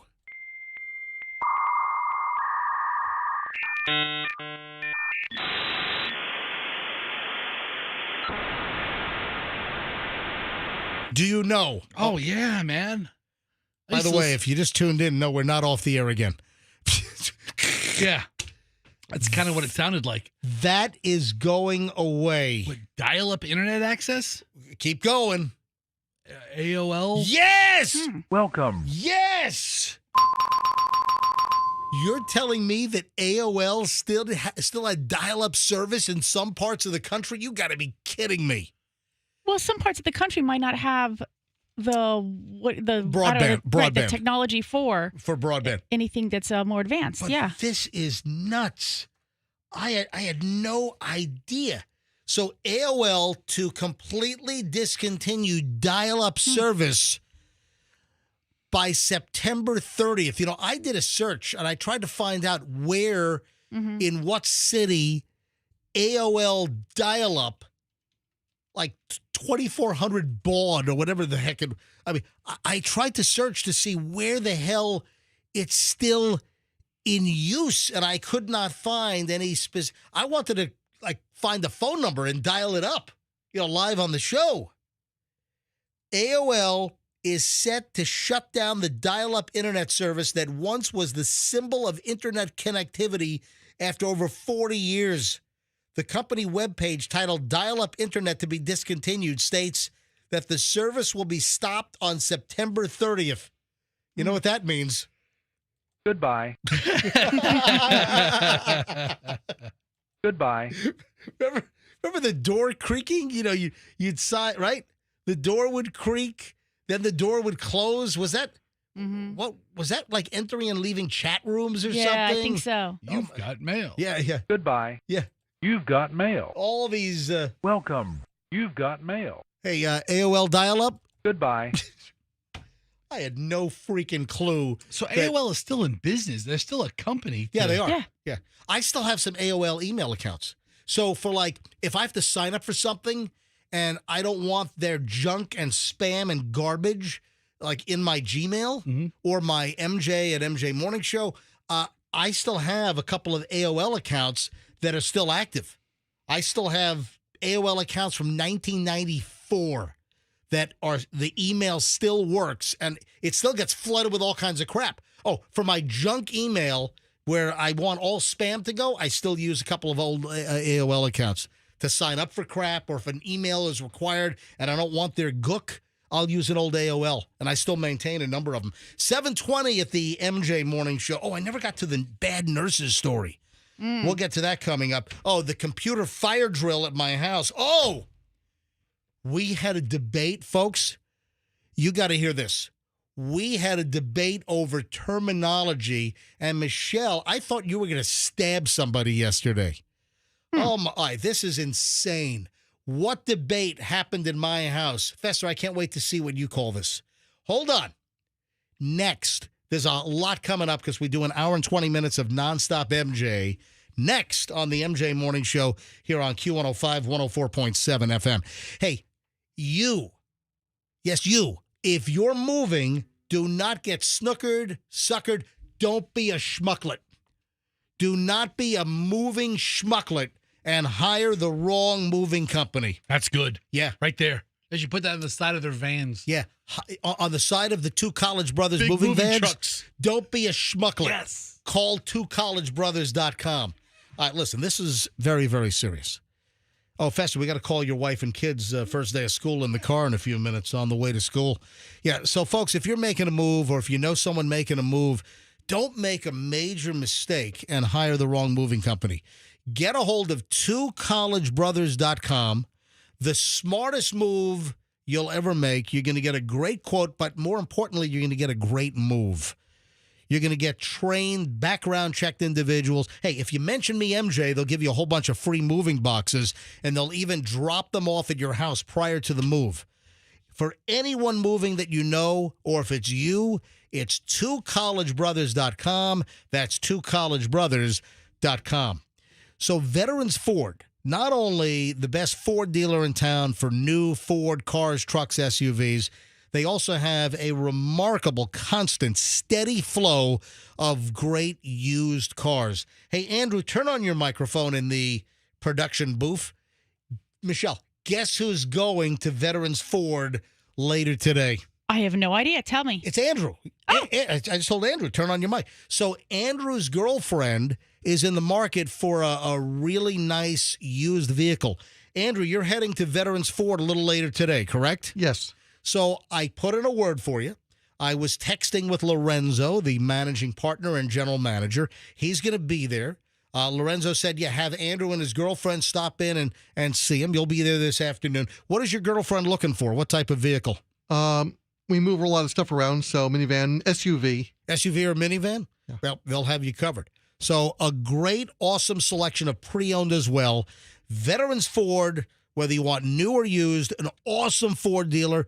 You tell them you want the MJ deal.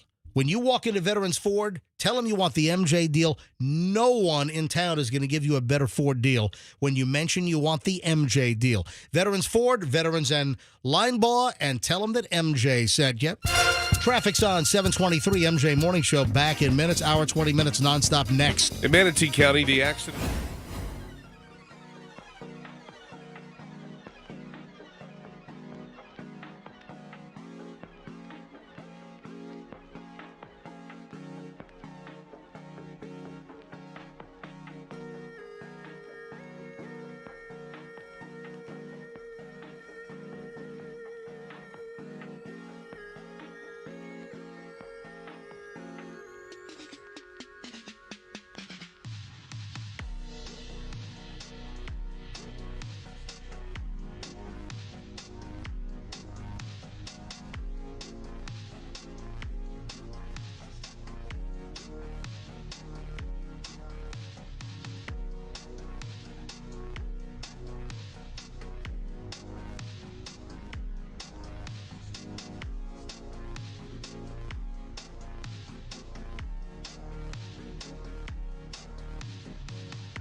27. It is the MJ Morning Show here on Q105, 104.7 FM. Fester just handed me Allison's cell number. We shall call Fester's wife's phone momentarily and see if the kids are already fighting in the back seat on the way to school this morning. Probably. Why not pick up where we left off last year? No, I think they just left, so they're on their way right now. Just left the house? I think so. Oh, there is an anniversary. I can't believe we missed this. Oh, my God. I saw this over the weekend. I'm like, all right, better late than never. All right, I'm a couple of days late. On Friday, it was the 21-year anniversary of this. Man, this had a lot of airtime on the MJ Morning Show. 21 years. 21 years. So that would put it like 2004? 2004, exactly. So August 8th of 2004, something remarkable happened, and people still laugh about it. Whenever it's mentioned, people just instantly start laughing. They have a chuckle. So what happened? So the anniversary was Friday, because Friday was August 8th. 21 years. I'm going to give you an audio daily double clue. Are you ready? This is your clue.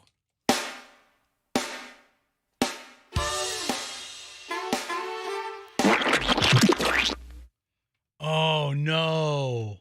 Do you know? Yes. Hold on. Just Yes. with that clue, you know. I've never thought the same about a river tour again. Michelle, do you know? Yes. I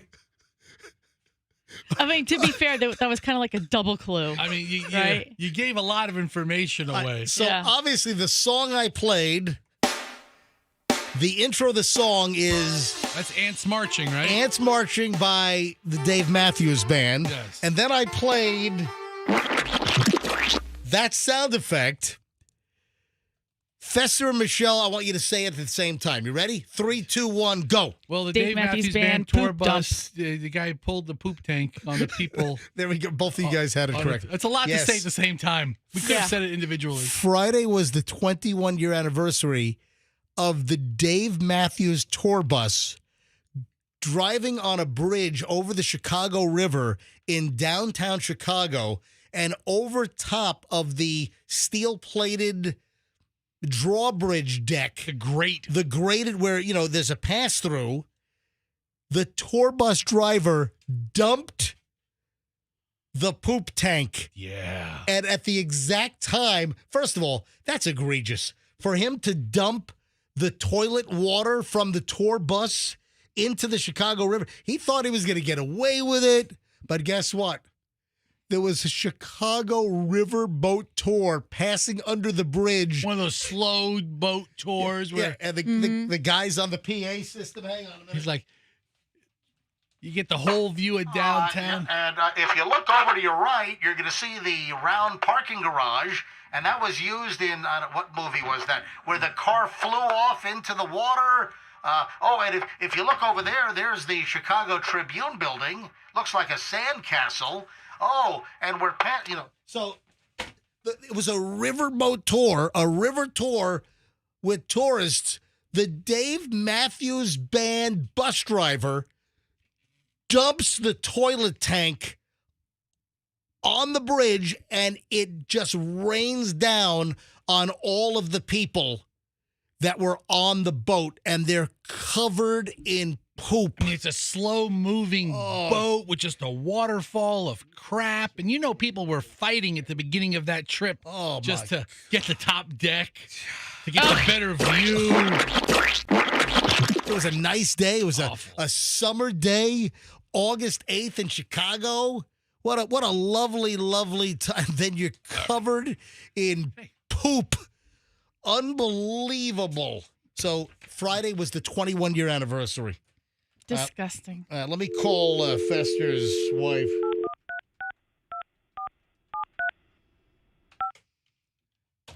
Oh, you know what I just realized? How do I dial out in the new phone system in the new studio? Oh, you think Andrew knows that? We don't know that. 8136. All right, calling Allison.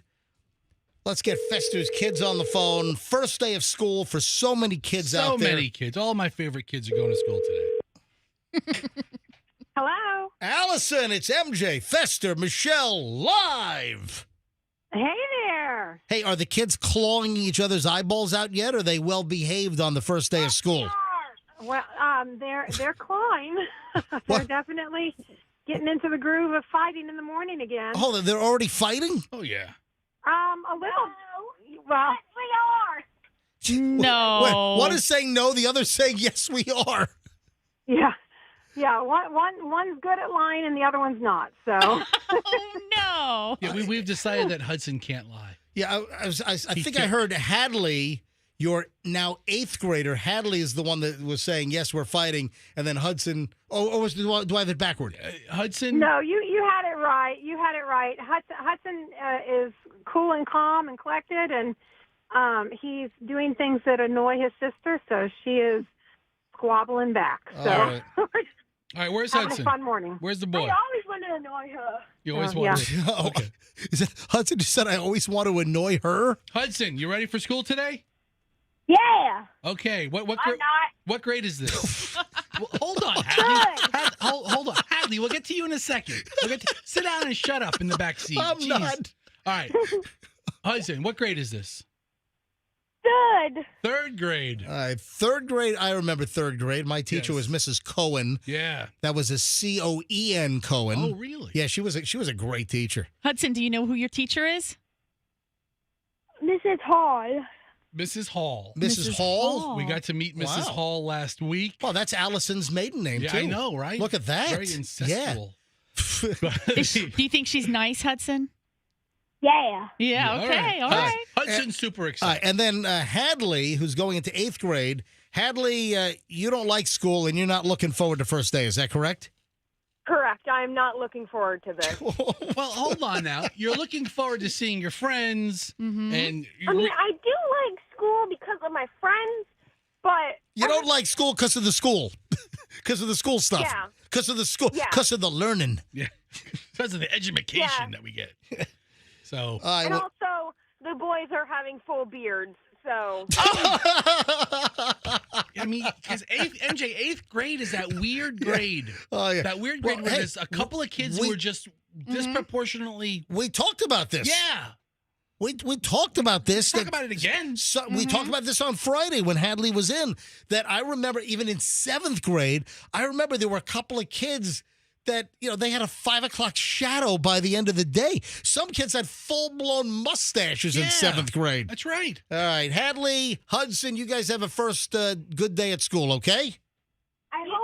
I hope a kid has butt hairs. Oh my God. What? Thank you. The kids in 8th grade don't have butt hairs yet, Hudson. I hope the kids have butt hair. What is going on in your What are you house? doing? What is going I don't know. What is going on in your house, Fester? Hudson wants to get on the radio just to say the craziest things. Butt hair. He'll All say right, that- guys. I got to go. Have a great day at school. Goodbye. All right, don't take any crap from anybody. Bye. They hung up on me. I didn't hang up on That's them. all right. Listen, Allison couldn't get off that line fast enough. Allison. Aw. But can you believe 21 years ago it was the Dave Matthews poop dump No. on people on a boat on the Chicago River Tour? Oh, that's hysterical. Oh, damn it. What? You got to call Allison back again. No, I don't. You do. Why? You Yeah. do. Why? Call her back. Why? Hang on. I remember back in the day, MJ would call his wife on a hair trigger. Oh, no He'd doubt. call his wife to find out what time yes. it is. Yes, thank you. Ugh. Why am I calling Allison back? Today, in addition to being The first day of school? our favorite, hey, Allison, Yes. Yes. in addition to today being our favorite day of the year where we get our free government child care back, today, MJ, Yeah. is our 24th wedding anniversary. Oh, Yes, wow. it is. Look at I this. know. Yep, 24. Yep. Wow. Allison and Fester. Did I go to your wedding? You went? Oh, that was Yes. at the Italian. It was at Michelle the was pregnant. It was Yeah. at the Italian club in Ybor, right? Michelle, Yes. Michelle was pregnant. She didn't make it, but she gave us a lovely salad spinner at a shower, which we've Well, loved. And you gave us a check for the most precise amount, and it was in a little box, and I still have the little box, and it was very sweet of you. MJ's check was for like $368.14. Exactly. And Yeah, I have never written a check for the exact amount for a round number. I taught you something, didn't I? You did. All right. So whenever I give a gift, whether it's a wedding, a birthday, I have all bar mitzvah. Whenever I give a check out as a gift, I always write some crazy amount. Why? Because everyone remembers that. They don't remember the check for $200, $250, $500. They don't remember the even amounts. If you write someone a check for $364.29, they're going to remember that. That's it. And that's the check I wrote Allison and Fester for their wedding 24 years ago. Did MJ mail us his car insurance payment? That's right. Is this power bill? What is this? That's right. What is this? A couple of utilities? Who writes a check for $360 something? I remember. That's a little trick, folks. If you want people to remember your gift and you're writing a check, write some crazy amount. All right, Allison, happy anniversary. Happy anniversary, Allison. All right. Hey, we're going to get on tonight. I already hung up on her. Oh, all right, so are you taking her out? No, we're just getting it on. Yeah, they're just getting it on. God. It's a school night. It's a school night. Yeah. Put those bastards to bed at 8:15 and crack open the strawberry wine from Aldi and see what happens. And the reason I didn't go, do you remember? Because August 12th was my due date. Yeah, Michelle was ready to. And I was like so uncomfortable. Oh, this is the music's going to be playing in Fester's house tonight. So, you going to send the kids out? We have this whole wedding album of pictures from our wedding, right? Yeah. And Jack Harris sat in the back row. The back row, like where everybody comes into the church, right? Right. So, like the bridesmaids, the groomsmen, the mothers walk in. And there's a picture of everybody. We didn't have like the whole church packed. Right. But Jack Harris is sitting there just man-spreaded in the last row, kind of eyeballing everybody in every one of my wedding pictures. In every picture. Every picture of people coming in. Like photobombing everyone? He's just sitting there looking out. But anyway, happy anniversary, Al. Speaking of school going back, we got to talk about the fire drill at my house last night. Oh, my God. Fire drill? The computer, the MacBook fire drill. Oh, my gosh. Oh, yeah, exactly. Now Michelle's like, oh, my gosh. I didn't think of it as a fire drill. I know I'd work it out. It's a fight. It's still not really worked out. It's worked out. It's fine. It's going to be fine. So Chloe needs a new laptop for law school because Chloe's laptop is how old? She got it at the beginning of... She got it in 2020. Yeah, she got it in 2020. Yeah. Right after she graduated high school, during COVID. And then Chloe... So this has served her well for 5 years. Right. So that's our rule. Chloe got her MacBook Air. I remember I went to the Apple store with her. I bought the thing. It was like $900 or it was like 800 and change. Did she get a student discount? She did. So she got a student discount. Well, she's been using the same laptop since 2020. She used it all during her, her undergrad career. And now Chloe is heading off to law school in a couple of weeks. And then suddenly...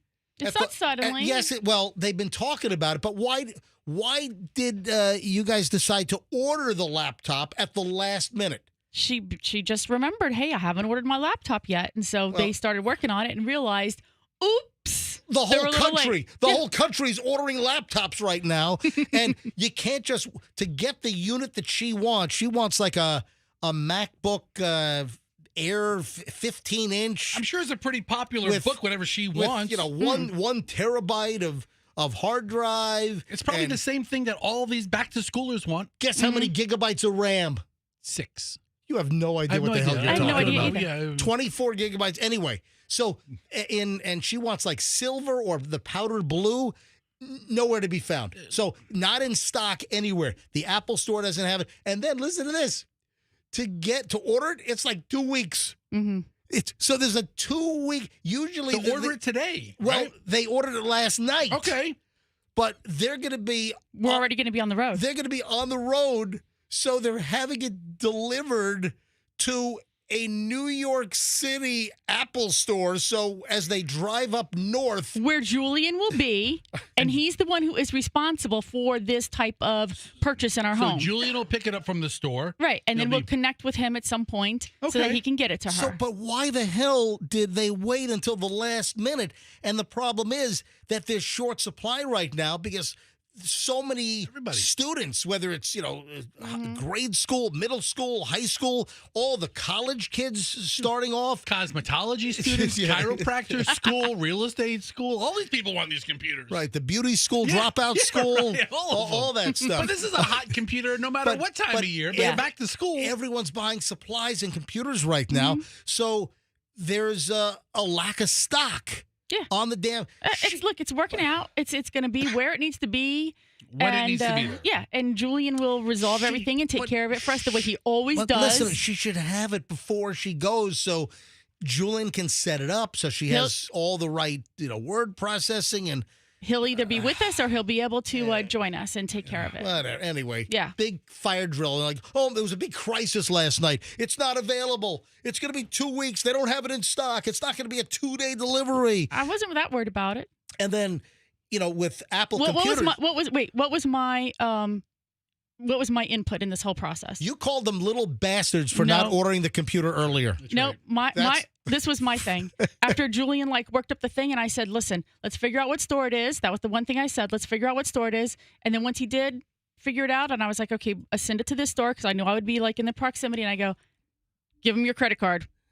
That's it. That's all you were good for. Just give him the credit card." All I'm good for is what's Daddy's credit card number. Yep. That's all I'm good for. In this order, yes. I'm a walking freaking credit card. You know in the old cartoons, how if a lion saw somebody walking and then it was like a pork chop or a big steak walking? I'm just a walking credit card. That's the way the family looks at me. I mean, you didn't exactly come up with any solutions. I'm a credit card schmucklet is what I am. Yeah. That's all I am. So that was the big fire drill at my house. The worst time of the year to buy a computer. So the Apple Store sells them, obviously, but then Amazon. You can buy, Apple laptops on Amazon. Best Buy sells them. Yeah. Walmart sells them. Those are the big, areas where you can get. And no one had the configuration that Julian spec'd for Chloe for her new law school laptop. Unbelievable. Has she decided on a law school yet, or is that still up in the air or top secret? We've got about one more week to go. Okay. No. She's decided yes. She is going to a specific law school, but Chloe is on a bunch of wait lists. So if a wait list says, hey, come here, you're going to go there? It depends. Is that the plan? No, that's the plan. But nothing depends. That is the plan. All right, wait a minute. So if Chloe comes off the wait list at the 9 different schools, she'll go to any of those 9? Yes. Okay. Well, I didn't know that. I thought that. Yeah, I think that was the plan. But I thought she was going to weigh whether.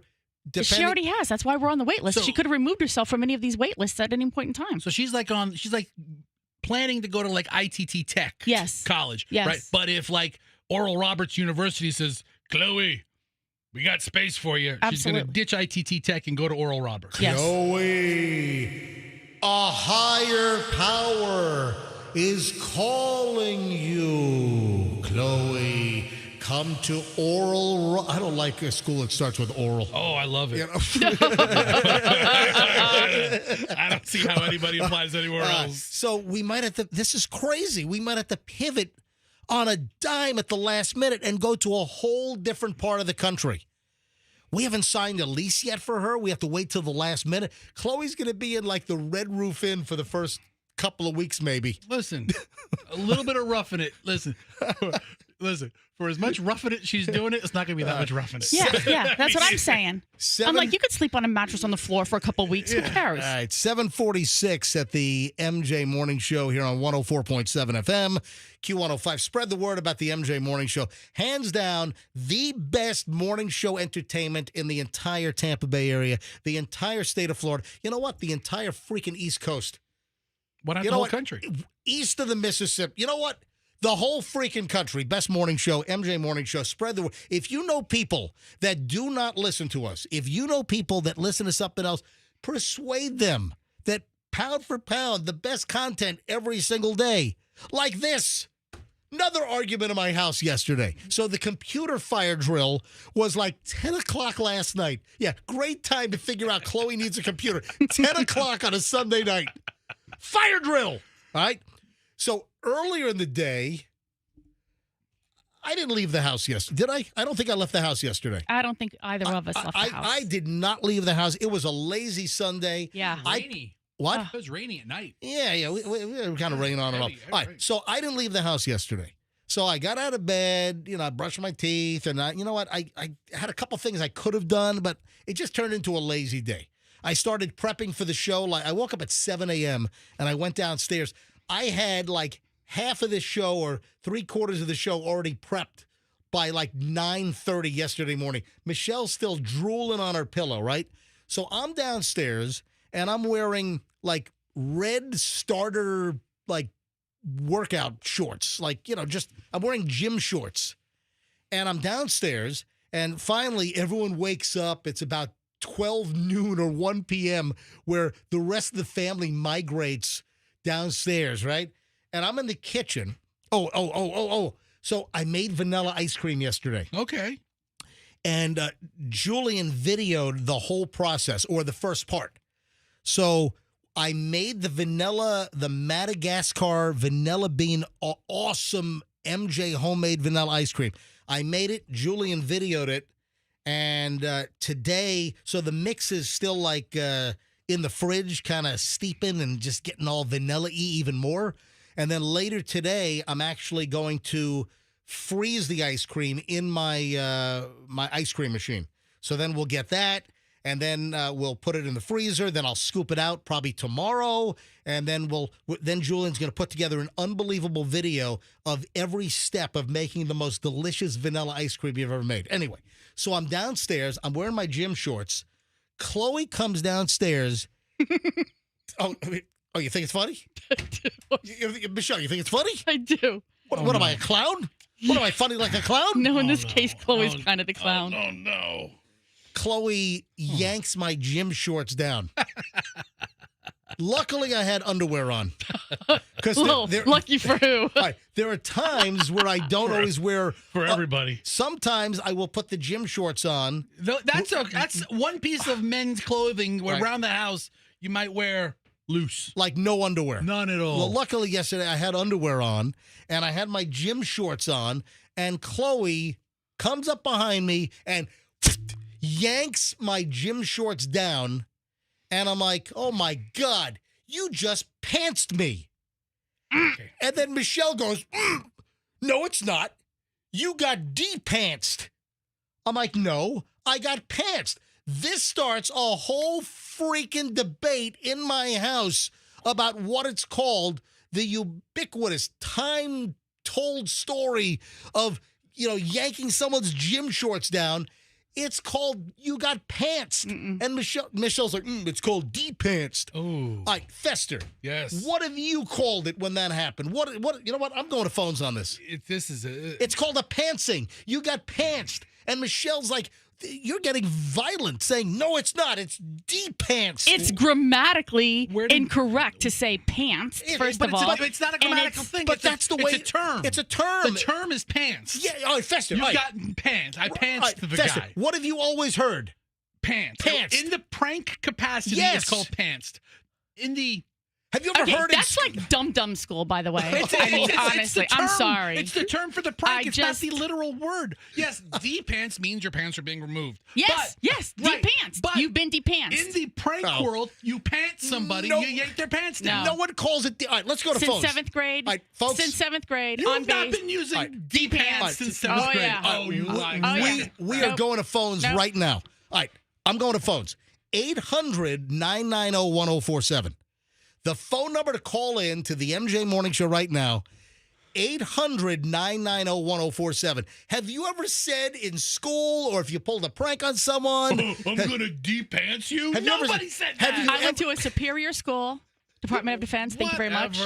Always in honors English. Thank you very much. It's not a literal term. It's the name of the prank. It has nothing to do with your English proficiency.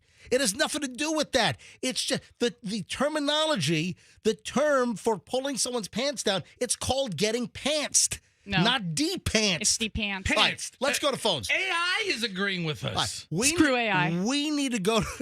It's wrong. We need to go to phones right now. Folks, do you say you got pantsed or you got de-pantsed? 800-990-1047. Michelle is adamant. Michelle is in this. You're in like the aggressive position right now. You've got your hands behind your head. That's like folding your arms. You know, that kind of aggressive, what was the word I'm looking for? Like this like bring it. Yeah, you're in a. Exactly. She's in a pre-confrontational mode. Right. She's ready to pounce and attack over her overanalyzation of the English language. I have never heard de-pantsed. Oh, in ninth grade. Oh, did you see that Jeremy got de-pantsed? No, yes. No, you got pants. What kind of nerd herd says that? Every People who actually speak correctly, grammatically correctly. It's not the word. It's the act. The act itself is called getting pants. Every line is lit. 800-990-1047. Let's go to phones. Amy in St. Pete. Amy, you're on the MJ Morning Show. Welcome. Hi, good morning. Good morning. Do you like our arguments and debates on this show? I appreciate them. It helps my drive home from dropping the kids off. It keeps me awake. It helps me get going. All right. What do you call it if you get your gym shorts yanked down? D-pants. What? I'm telling you. Shut up. Yeah. I grew up with D-pants. The first freaking phone call's a D-pants? We did it in gym class. Gym class all the time because you're wearing sweats with the elastic waist. D-pants. Amen. Get out of here. All right. Thank you, Amy. Have a great day. You too. First freaking phone call is wrong. Okay. No, Amy, you're correct. Thank you. Katie in Clearwater. Katie, what is it? It's called DP'd. DP'd? Yes, back when I was in school, you were DP'd. I've never heard this in my life. So Fester and myself, we've always heard you get pantsed when someone Never pulls heard of that. Could it be on gender lines? Because we've got two women call in, and both of them are D-pants. Well, let's grab a guy. Yes, go ahead, Katie. Were you going to say something else? I guess Katie's done. All right, let's grab a guy. Let's grab Mike in Lakeland. Mike, is it pantsed or de-pantsed? MJ, you got pants. There's no other term for it. Yeah. You got pants. Yeah, this is splitting on gender lines right now. All right, let me grab another guy.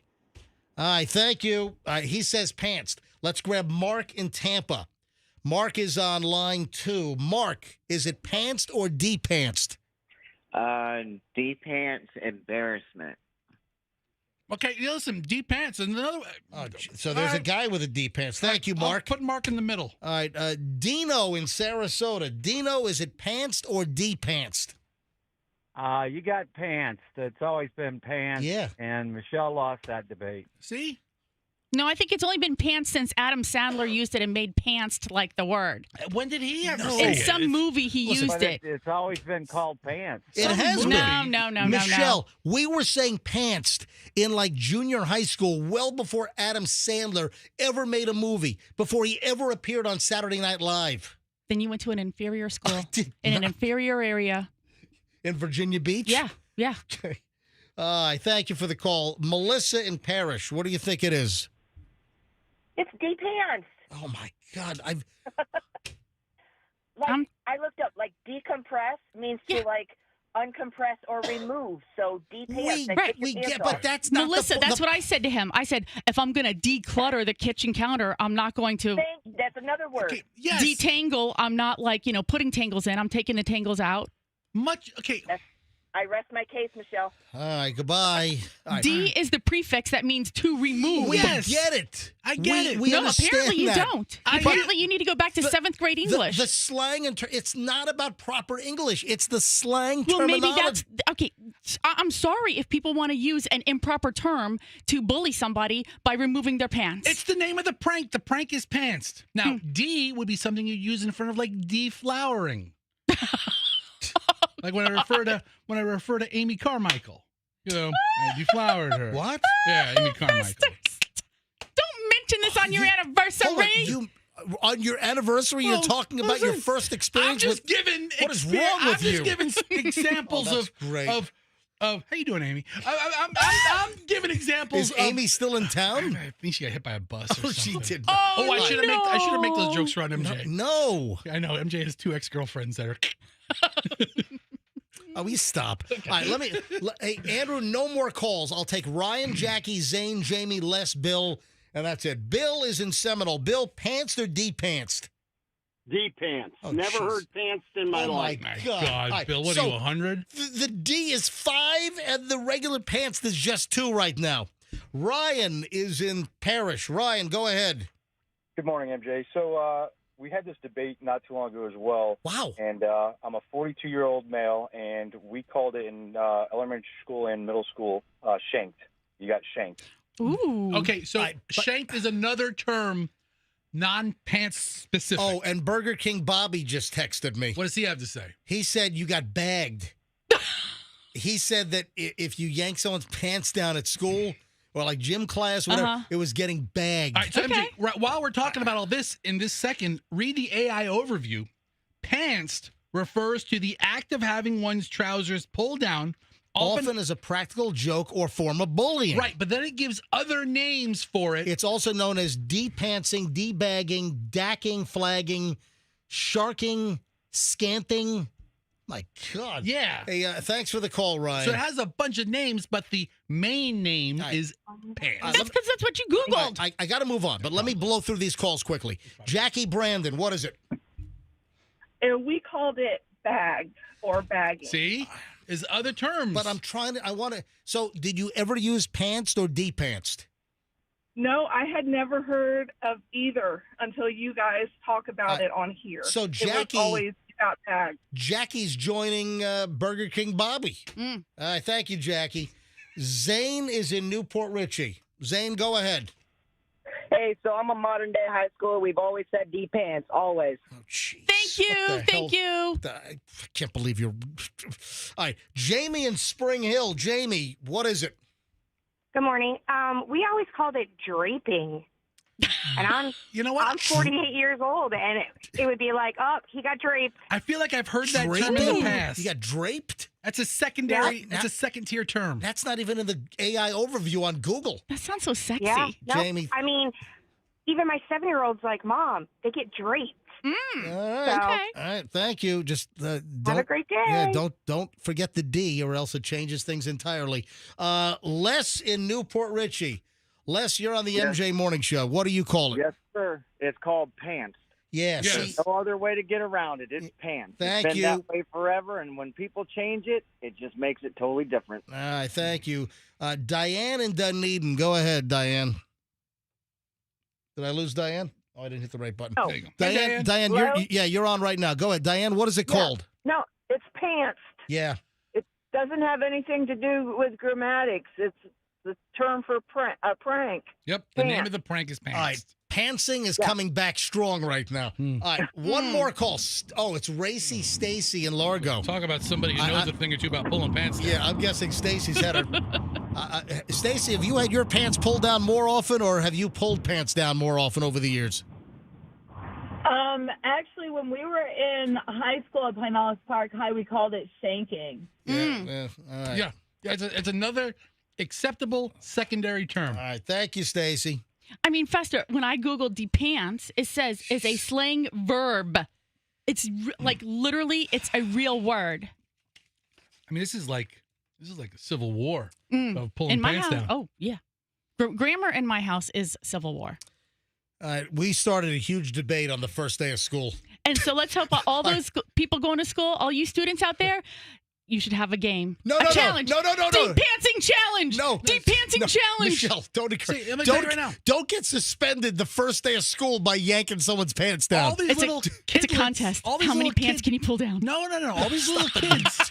Listen. What kind of irresponsible lawyer mother are you? What, are you going to fire her? Or is she going to lose her job here? I mean, honestly. Seriously. What were we going to say? No, but MJ, listen, I don't think the kids going to school right now should emulate Chloe's low-key bullying, because bullying is wrong.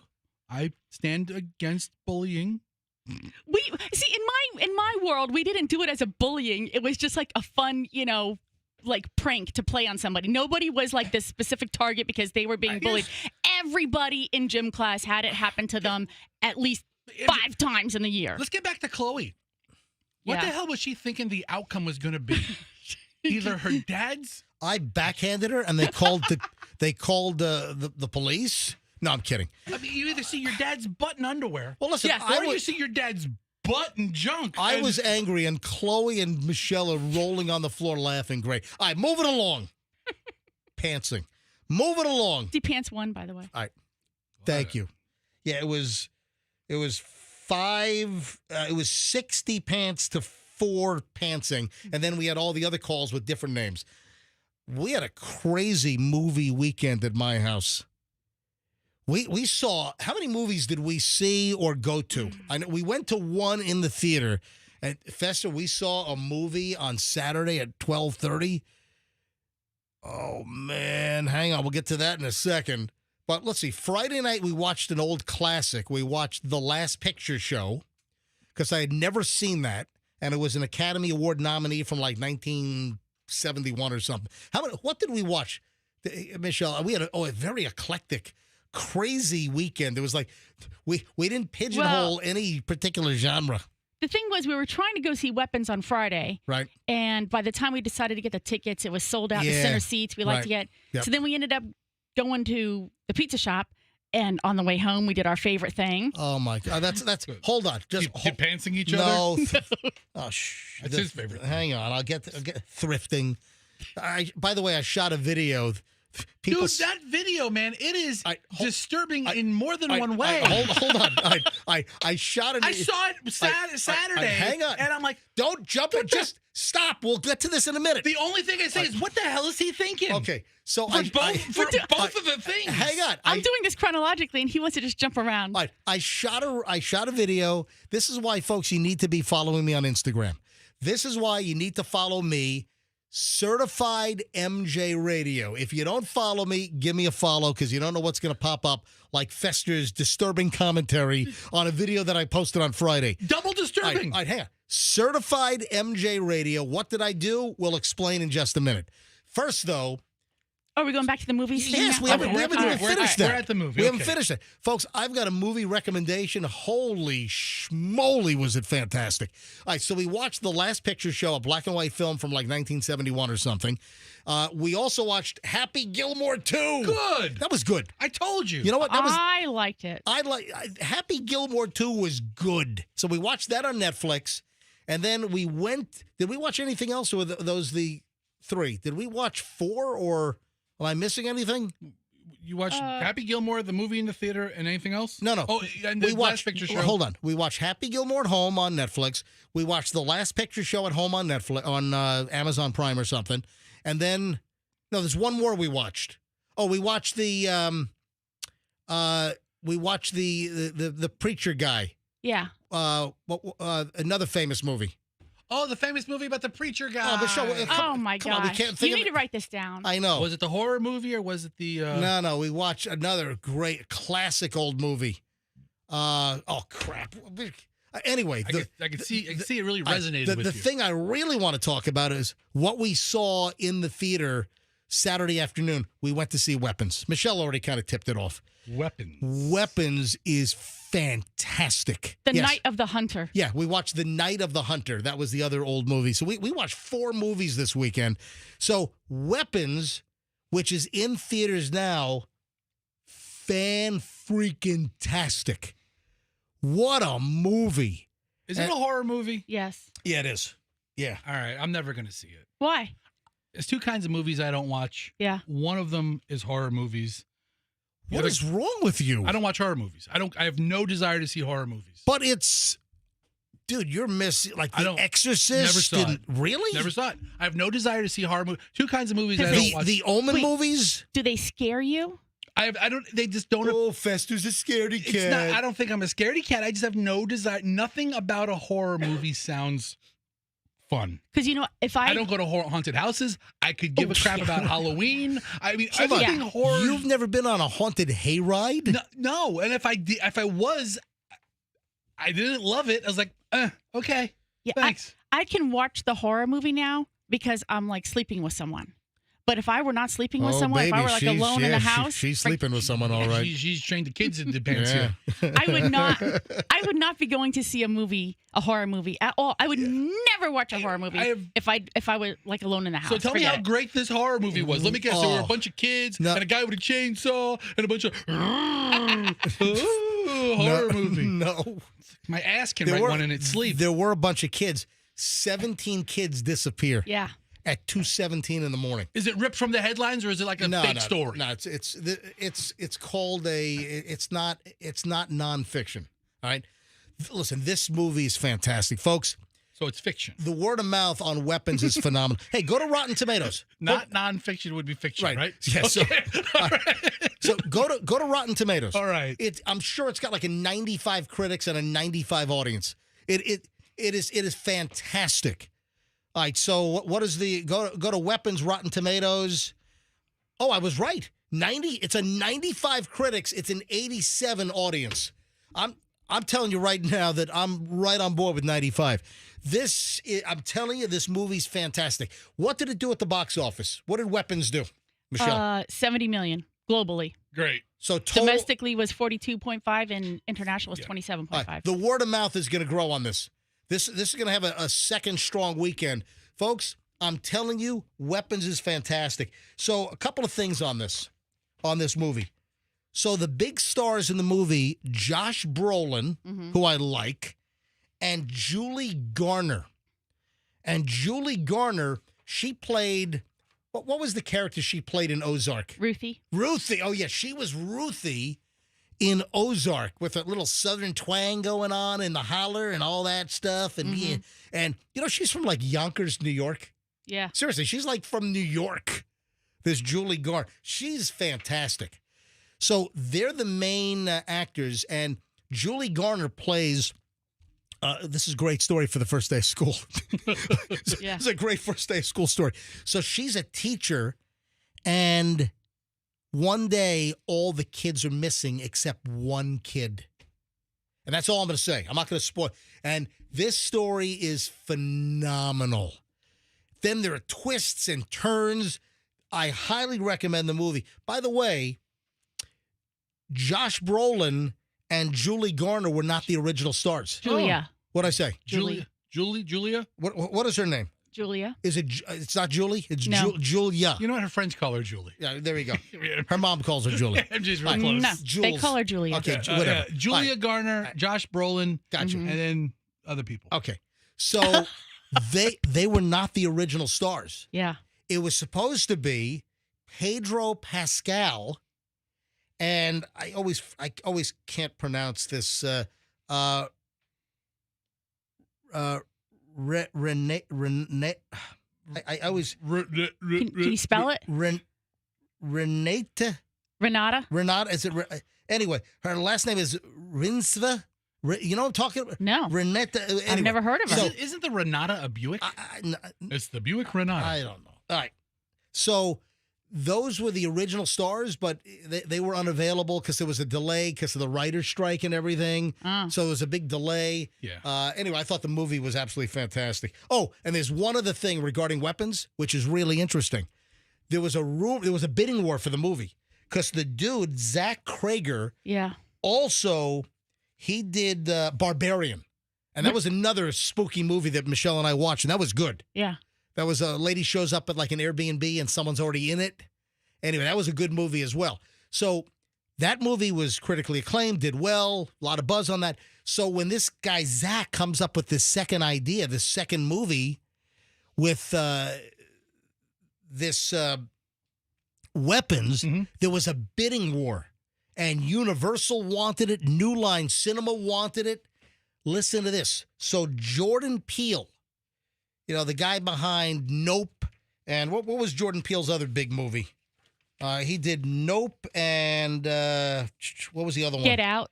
That was his first one. Get Out was, I think, his first one. Right. So you're right. I mean, he's been in a ton of stuff before this. He was like on Mad TV, and he did. I always thought it was like a comic. Yeah, so Jordan Peele, he got his start on Mad TV, like in sketches. Yeah. So Jordan Peele, he's, you know, on fire, obviously, these days. His production company, I think it's called Monkey Paw. By the way, the monkey paw is the little cheater device that, slot machines, right? Yeah, that slot machine gambler cheats used to use in Vegas. They used to use this little metal rod called a monkey paw to steal from slot machines. Anyway, so Jordan Peele's company is called Monkey Paw. They wanted the movie, and there's a story that they lost out to New Line by $7 million on the bid to get the movie. And the rumor is that Jordan Peele fired 2 individuals that were responsible that lost the bid for the movie.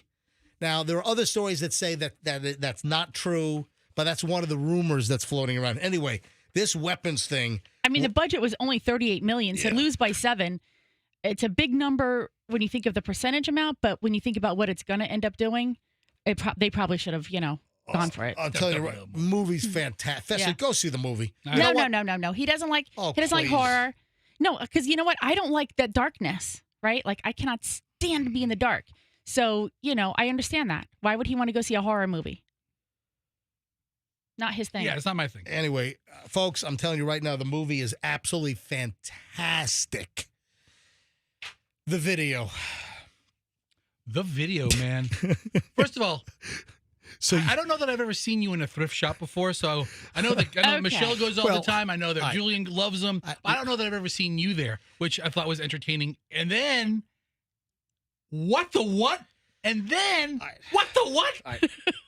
So let me set the stage. Oh. So we go to lunch. Oh, you set the stage on this video. That's for because sure. This is the thing. You're saying you've never seen him in a in the thrift shop before, right? He had zero desire to go. He was like, "Do we have to?" And I'm like, "Yes," because we're headed home. It's kind of like on the way, sort of, not really, but sort of. Yes. Here's the deal. Michelle had a craving for the Nona Slice House Old World Margarita. Julian wanted the Nona Slice House Detroit Red Top. So we went to lunch because they on Fridays they open at noon. So Friday at noon we go to Nona. After Nona, they're like, "Hey, we're stopping at the Red, White, and Blue thrift shop on Hillsborough on the way home." The one's at the top of the bay on Hillsborough Avenue there. Oh Okay. my God, I don't want to go to a thrift shop. So I'll say, "I'll wait in the car." Then he's going to wait in the car. Then we get inside. What a miserable hump. They start giving me crap. "You're going to wait in the car. Great." I'm like, I don't want to. I'm just going to fall asleep. Yeah, so we left you there. I've got leftover pizza in the car. I'll just eat leftover pizza. I'll be fine. So they dragged me to Red, White, and Blue thrift shop. And I finally said, fine. So they're already walking in. Then after they're already in, about 2 minutes later, I pop in. And the first thing they hit are like glassware and knickknacks and bric-a-brac and all kinds of crap up front.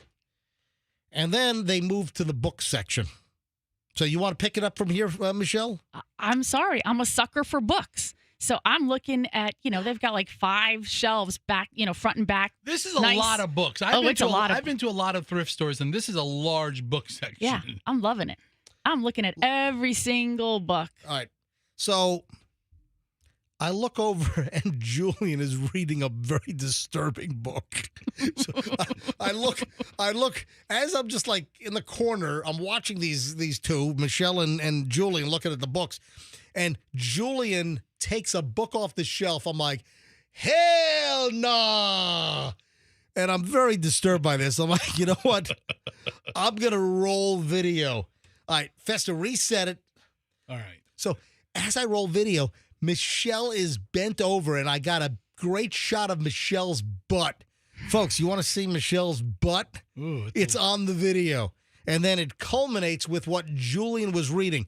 All right, reset it and unmute and go. From the MJ Morning Show, Q105 Tampa Bay, 104.7 FM. Here at the thrift shop, Michelle, ooh, nice butt, and Julian. What you reading there, Julian? Book on seduction. Ah! All right, so Julian says a book on seduction. Yeah. Seduction is not the right word, Julian is holding a copy of Bill Cosby's Fatherhood. Who's reading that now? I don't know. You know what? Who makes the decision? I like to talk to you about fatherhood. Who makes the decision to put a Bill Cosby book especially fatherhood, accused of like date rape and drugging women. You know, can you be a date rapist and a pretty decent father at the same time? Convicted, went to jail. I mean, Bosley, bop, diddy, bop, doop, dee, it's a little David Lee Roth worked in there. All right. If Bill Cosby and David Lee Roth had a baby. Yeah. I don't want nobody. Oh, Bill Cosby does. Yeah. So, who at the thrift store puts a Bill Cosby book out? Shouldn't that be one of the books that you just toss in the wastebasket, toss it in the dumpster? Perhaps. I mean, I don't think you should be putting a Bill Cosby fatherhood book out knowing what Bill Cosby has been accused of doing. Does the person who put the book out even know who Bill Cosby is? You know what? Yeah. The person that put the book out probably can't even read. All right. So maybe I mean, I would bet that there's a large segment of society under the age of 26 that really knows nothing about Bill Cosby. Yeah, I agree. Doesn't even they think of Bill Cosby the same way that we thought of Desi Arnaz. You know, like who? Yeah. Some guy from the olden days. You know, if they even know. But Bill Cosby, I'll tell you what. Jello pudding pop. Drug him good with some. You want to be sure you follow the chain of custody on your drink. That's sage advice no matter where you are, people. Yeah. If Bill Cosby asks you if you're thirsty, run. No, It's it. not thirsty at all. I'm parched, but I don't want anything from you. I want nothing from you. All right. There is. Did you see the video from Polk County from the convenience store? Oh, my God. A clerk at a convenience, a mini mart out in Polk County, has a 2-liter bottle of maybe Fanta orange soda thrown at his face. Ooh. Hurled. Have you seen the video on this? In a good way or bad No, way? bad. Attack, assault, battery. Because sometimes we involve Fanta in fantasy play. And listen, throwing a 2-liter of Fanta at me is just turning me on. This is terrible. So, do you know where Bradley is? Bradley, Florida? Bradley, Florida is this little blip in Polk County, and I want it's if you look. It's not even it's Bradley Junction. No, it's not. You're looking up Bradley, the wrong thing. Florida. It's just Bradley. So it's like south of Mulberry. Okay. Yeah, it's not. Don't confuse things. It's not Bradley Junction. Oh, it's another place I never heard of? It's another place you never heard of. It's just called Bradley, and it's in Polk County. And the Polk County Sheriff's Office released information about a convenience store employee. This happened at the 7-Star Mini Mart on Old Highway 37 in Bradley. Okay, I'm going to correct you. What? Bradley Junction is also known as Bradley, and it is an unincorporated community in southwestern Polk County, Florida. Yeah, Bradley Junction. I imagine they're interchangeable terms because, you know. But it looks like Bradley is further east of I don't know. The most fascinating thing is I've lived here since 1994, and it's like every day in surrounding counties I hear about towns or little blips that I've never heard about in my life. On the big road. Right. What road is that? 37. Okay, on 37 is Bradley Junction. And then a couple of clicks east is Bradley. So there's a Bradley and a Bradley Junction. All right, the story says Bradley. Bradley seems to be closer to Fort Meade. Bradley Junction seems to be closer to Mulberry. So this is what happened. A suspect, a 30-year-old who's been identified by the Polk County Sheriff's Office, Terry Lamar Johnson Jr., went into the store with 2 other men. There was some type of altercation. The victim, I guess there was just a weird deal because the guy enters the store with 2 friends, and they accused the victim, the store clerk, of staring at them. All right. So I don't know why he was eyeballing these guys. Maybe he thought that they were going to shoplift or steal, whatever the deal is. Seems like the guy was onto something. The cops, the Polk County Sheriff's Office deputies, they show up at this convenience mart, the 7-Star Food Market, and they find the clerk on the ground, bleeding profusely above his right eye. He got hit so hard it busted open his skin. He needed stitches. They believe he had a concussion as well. And the surveillance video has been released. And I saw it on multiple websites over the weekend.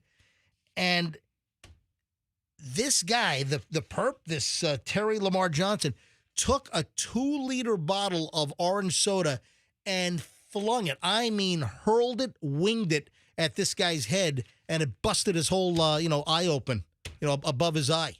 His stitches needed. It was Orange Crush, by the way. I said Fanta.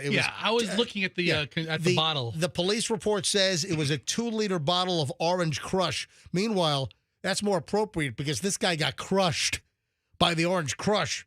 Man, that's a weapon. Mm-hmm. I got to be honest.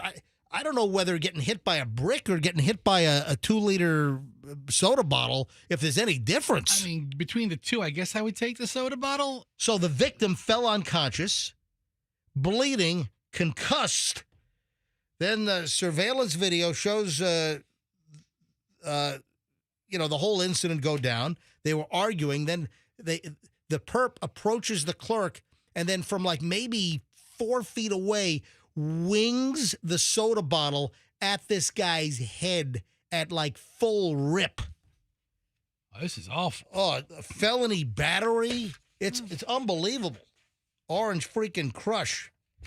If there are still kids in the car on the way to school this morning, don't scald your brother with hot water because you saw it as a prank on social media. Again, more sage advice from the MJ Morning Show. Wow. What the hell is going on with these stupid challenges or prank videos? 9-year-old kid in Pennsylvania severely burned after his older brother, 12, poured scalding hot water on him as part of a social media challenge. Are you kidding me? So another social media prank, these stupid pranks. So the 12-year-old brother was arrested, charged with aggravated assault after he boiled water in the microwave and then dumped it on his sleeping brother as part of the hot water challenge. This happened up in Lancaster, in Pennsylvania. Is that a challenge? Is that a real thing? No, that can't be. One idiot does it and it's a challenge? Unbelievable. At 12 years old, don't you know better than to boil hot water in the microwave and then dump it on your 9-year-old sleeping brother? I mean, you'd think so. What the hell's wrong with you? So the prank or this challenge involves people drinking or dumping scalding water on themselves or somebody else. So the young boy, 9, was severely burned on his neck and chest. Rushed to the Lehigh Burn Center in Allentown. All right. Great. The investigation ongoing. This is sick. I mean, the kid could be scarred. At 12 years old, really? Just absolute pure insanity. Oh, speaking of Polk County. Can we get back to throwing 2 liters at people's face? Yeah, what? That's much fun. Oh, you're watching the... Yeah, I mean, first of all. Watching the video? I mean, as opposed to throwing boiling water on your sibling. Let's go back out to Polk County. Let's go. Tell you what, Polk County, man, has been just a hotbed lately. Do you remember the story we had about the British tourist trying to drown? In Davenport? Yeah, his daughter-in-law or something. Remember that? This happened out in Polk County. This happened at the Solterra Resort in Davenport, which is not far from Disney World. A British family here in the States on holiday. Hello. Hello. We're going to Davenport. Yes, we're going to... Hello. Nothing beats a Jet2 holiday. And right now, you can save £50 per person. Yes. That's £200 off for a family of 4. Yes. So this British guy, 62 years old, arrested and accused of trying to drown his daughter-in-law in a swimming pool at this resort. That's a terrible JetBlue holiday. But it is. It's not a great Jet2 holiday. Nothing beats a Jet2 holiday. Getting strangled in a pool in Davenport in Polk County in Florida. Well, there's more to the story. So we mentioned this last week. You ready for a little twist? It turns out that the 62-year-old and the daughter-in-law were involved in a secret tryst, a secret relationship. Oh, my God. And the twist. So originally, I thought it was reported that they had a disagreement over the grandchildren. Something. Who's the father? That's not really what the dispute was probably about. Wow. Right? Mark Gibbon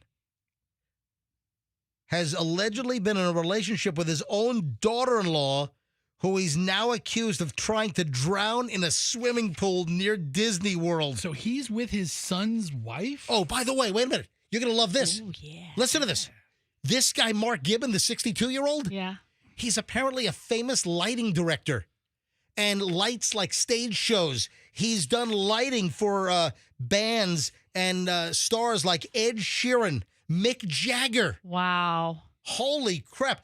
He was staying with family at the Solterra Resort in Davenport in Polk County. They're across the pond on holiday on a Jet2 vacation. Yes. Nothing beats a Jet2 holiday. They're on a Jet2 holiday. I have no idea. Drowning your daughter-in-law in a pool. Right. Apparently, an argument broke out. Gibbon, a granddad from Buckinghamshire, allegedly tried to push his daughter-in-law, Jasmine Wild, 33, under the water, according to the Polk County Sheriff's Office. His 9-year-old granddaughter attempted to save her mother, jumped in the pool, but Gibbon then pushed the 9-year-old, the granddaughter, away, shoved her. It was revealed by the Daily Mail that Gibbon and Miss Wild have been in a relationship for the past 2 years. Wow. After they were both having troubles with their marriages. Ooh. But her marriage is to the son. To the son. So the father-in-law is consoling her? Was the son on vacation with them on this JetBlue holiday? And the grandmommy? Apparently slipping her, the 62-year-old. I guess so. Yeah. Gross. This is just disgusting. I mean, the gross part of it is the relations. Are you going to say gross when mine is 62? I mean, it's No, gross. I'm saying gross about like the with the father-in-law. Mine's gross now. Mine's been gross since Don't ever. tell Allison that. She knows. She told me. Oh, that's gross. You're having anniversary sexy time tonight. Today's Fester's 24-year anniversary. Hey, baby. Is that nuts? So oh, man. Now it turns out they were having a fling. They get into an argument, and that's why he's trying to drown her in a pool. I don't think he's going back to Great. Is he still in the Polk County lockup? I mean, if he gets out, does he go right back to the UK? Will they extradite him back? I mean, does he sit here in jail until? If he leaves, he's not coming back here. Would they extradite him for attempted murder? I don't know. We get along with that country pretty well, right? Yeah. You know what? I don't know what his current disposition is. I don't know. You know, this is a terrible Jet2 holiday if you end up in jail. But listen to this. 2 years ago, Alex Gibbon, the son of the grandfather and the husband of the daughter-in-law, that husband pled guilty to hitting his father with an 80,000-pound Porsche? What? 80,000. Oh, that's the price. Oh, yeah, that's the price. The price, yeah. I was yeah, that's the yeah. biggest car I've ever seen. That's 80,000 pounds, 40 tons. Yeah. So Polk County Sheriff Grady Judd said it's great that Polk County draws visitors from all across the world, but we expect vacationers to behave while they visit us, just as we expect our lifelong residents to do the same. You know, if you would have said, guess what county this happened in? Yeah. A man's having an affair with his daughter-in-law and almost drowns her. I would have guessed Polk County, but I would never have thought British people. Just coincidentally, it all happens at the same spot. Polk County. I'm trying to do a jail search inquiry. What's the guy's name? Mark Gibbon, Gibbon. Yeah, Fester's doing. I'll tell you what. I'm moving on, but if you want to keep searching, that's fine. Is it M-A-R-K or C? K. K. Current inmates only search. Oh yeah, that's it. Yeah, Mark Raymond Gibbon. He's there. So is he still being held? It doesn't say date of birth. Yeah, because this is the search for 8/4/2025. Well, it has no release date, so I'm going to guess he's still there. Oh, there's no release. He's still in. Yeah. Yeah. There he is. That's him. Hello. How is he enjoying the tea and crumpets at the Polk County Jail? You know what? In custody. Nothing beats a stay in the Polk County Jail. Hey, if I could give any advice to this Brit while he's serving time at the Polk County Jail, don't eat the spotted dick. Nothing beats a Jet 2 holiday. Stay away from the stay away from the fags. All right? What? Stay away from the fags. What are you saying?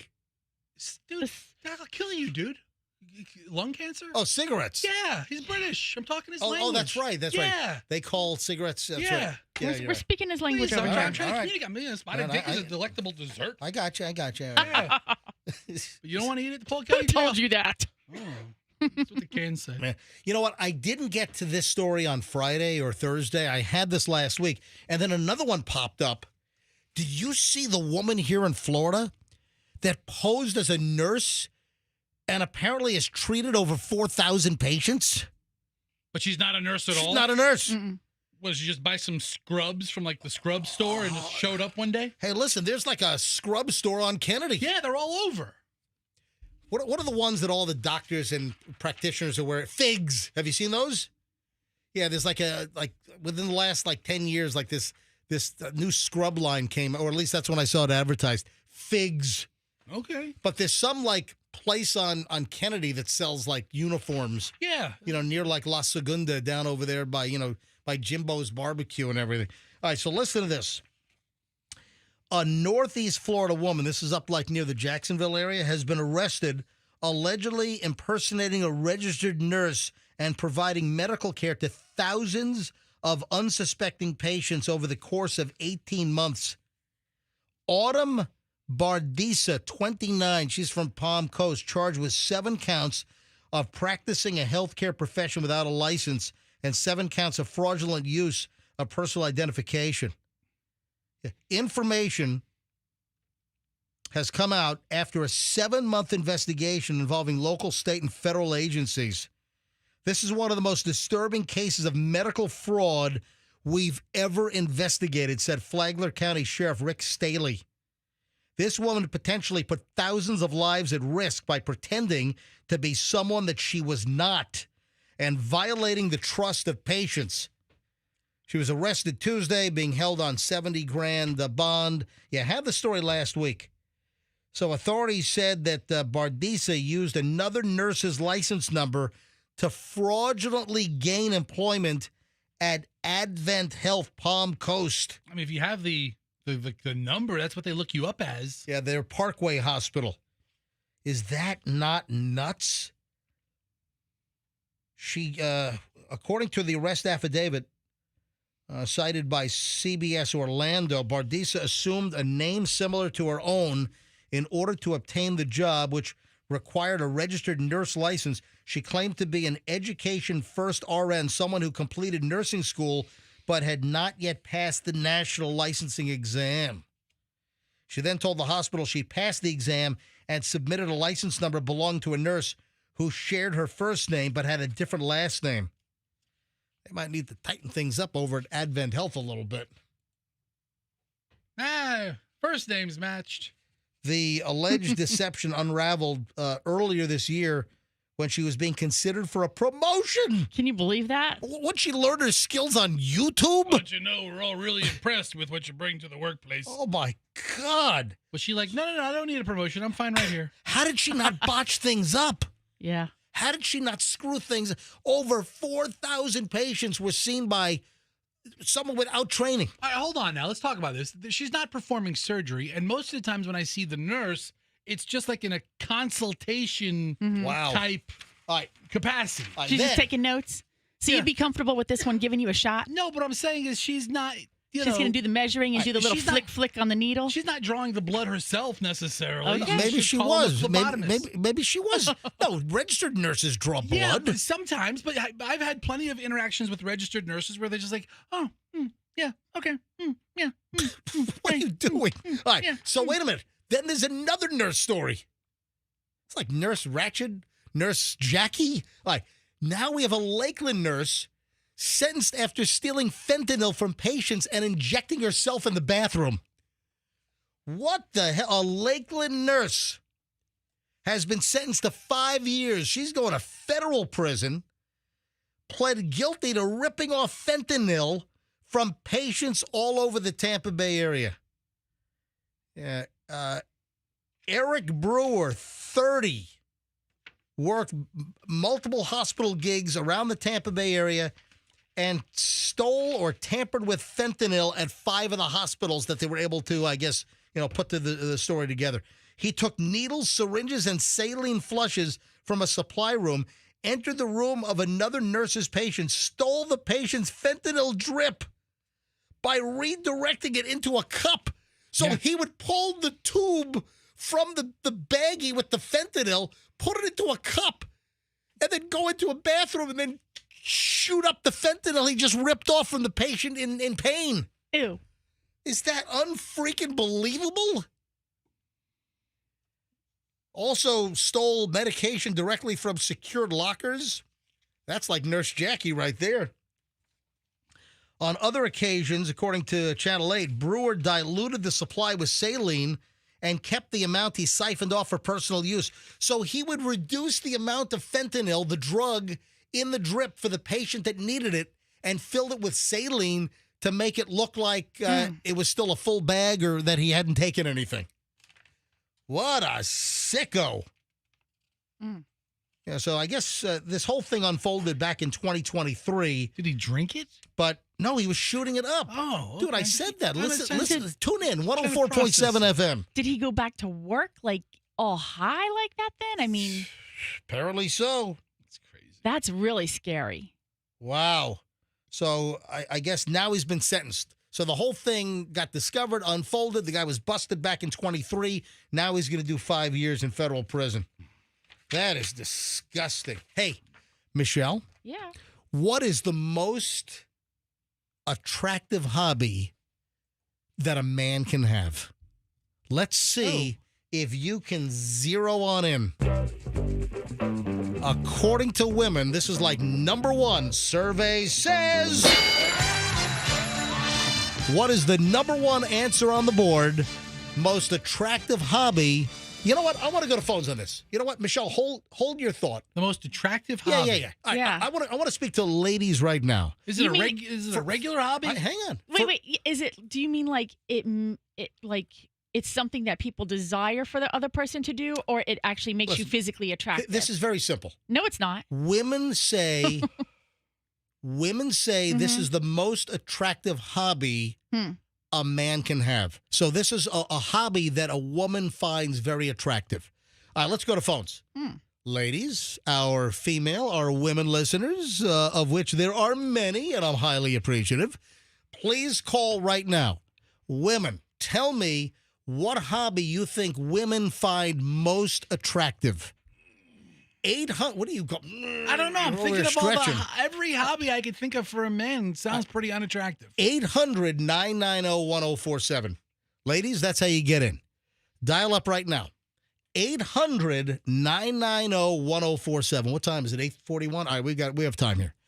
Man, show is flying today. And, of course, we're in the middle of an hour and 20 minutes of nonstop MJ, so, no commercials. We don't play music anymore. But no interruption, just content.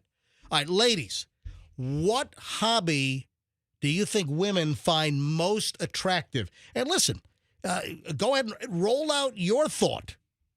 What do you find most attractive? And maybe that's going to mesh with what women find. All right, 800-990-1047. All right, Andrew's screening calls. Michelle, do you want to did you look this up? No, I didn't. Oh, you didn't cheat? I didn't cheat. All right, so while Andrew's screening calls from women. Yeah. All right, Andrew, hurry up. Just do you have this hobby? Not as much. Listen, I know what it is. Oh, you do? Because I'm just. Write it down and show me. Don't blurt it out because I want to take phone calls on this. Every line is ringing. Let me put these on hold. All right, so Andrew, I'm going to put some of these lines on hold that Andrew has not screened. Is that yet. it? Yes. Oh, it is. My God. Hold on, Michelle. How do you know that? Because that's what made her so attracted to you. Yeah. Ooh, look at this voracious guy. I don't. I don't want to give too much away. All right, let me go to phones. And again, Andrew, all women. Andrew, all women. All right. So Andrew, every line is lit. Every line is ringing. All right. Let me start with. And Andrew does not know the answer. So I mean, the first call I take could be the answer. Bethany in Waimama. Why, Mama? All right, go ahead, Bethany. Why? What? Do you know what it is, Bethany? Landscaping. Manscaping or landscaping? No, land. Okay, I mean both, really. But Bethany, landscaping is not the hobby that women find most attractive with a guy. in Waimama it is. But yeah, maybe it's big in Waimama. You know, just kind of rolling in a flatbed filled with mulch. A lot of well manicured shrubs down there in Waimama. Bethany, thank you for calling. Thank you. Have a great day. Ari in Tampa. Ari, you're on the MJ Morning Show.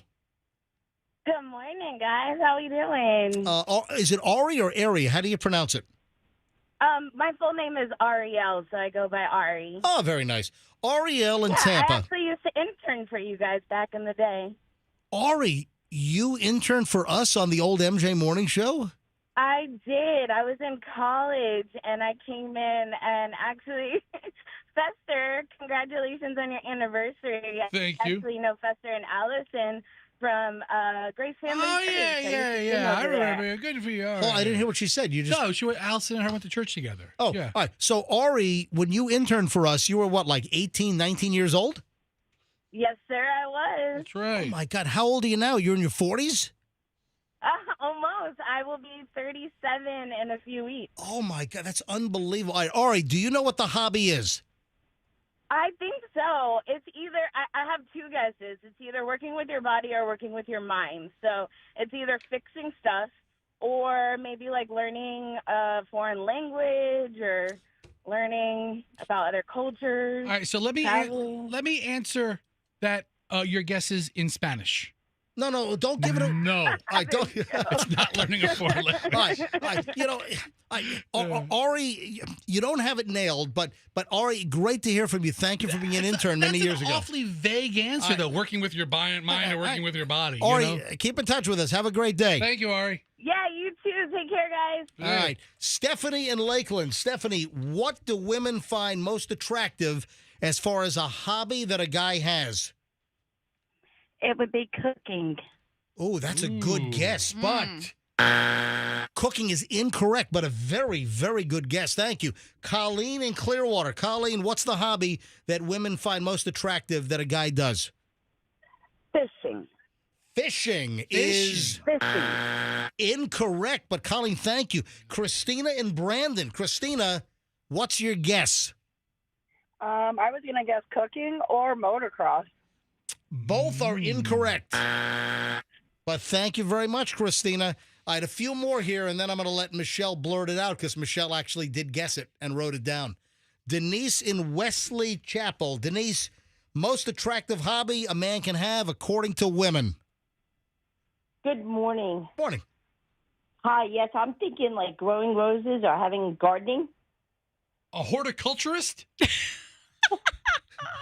That is wrong, but listen, a good guess. It's kind of close to the whole landscaping thing from call one.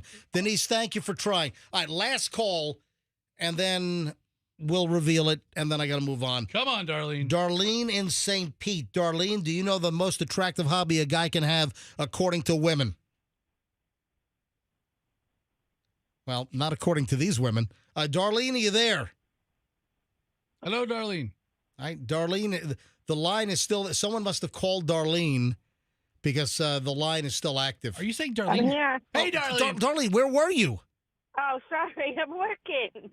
I'm working and listening. Okay, all right. So are we. All right. What the hell are you Darlene. doing? You can't stay. All right, You guys, I can't sit around and wait. I gotta work. okay. What kind of work do you do, Darlene?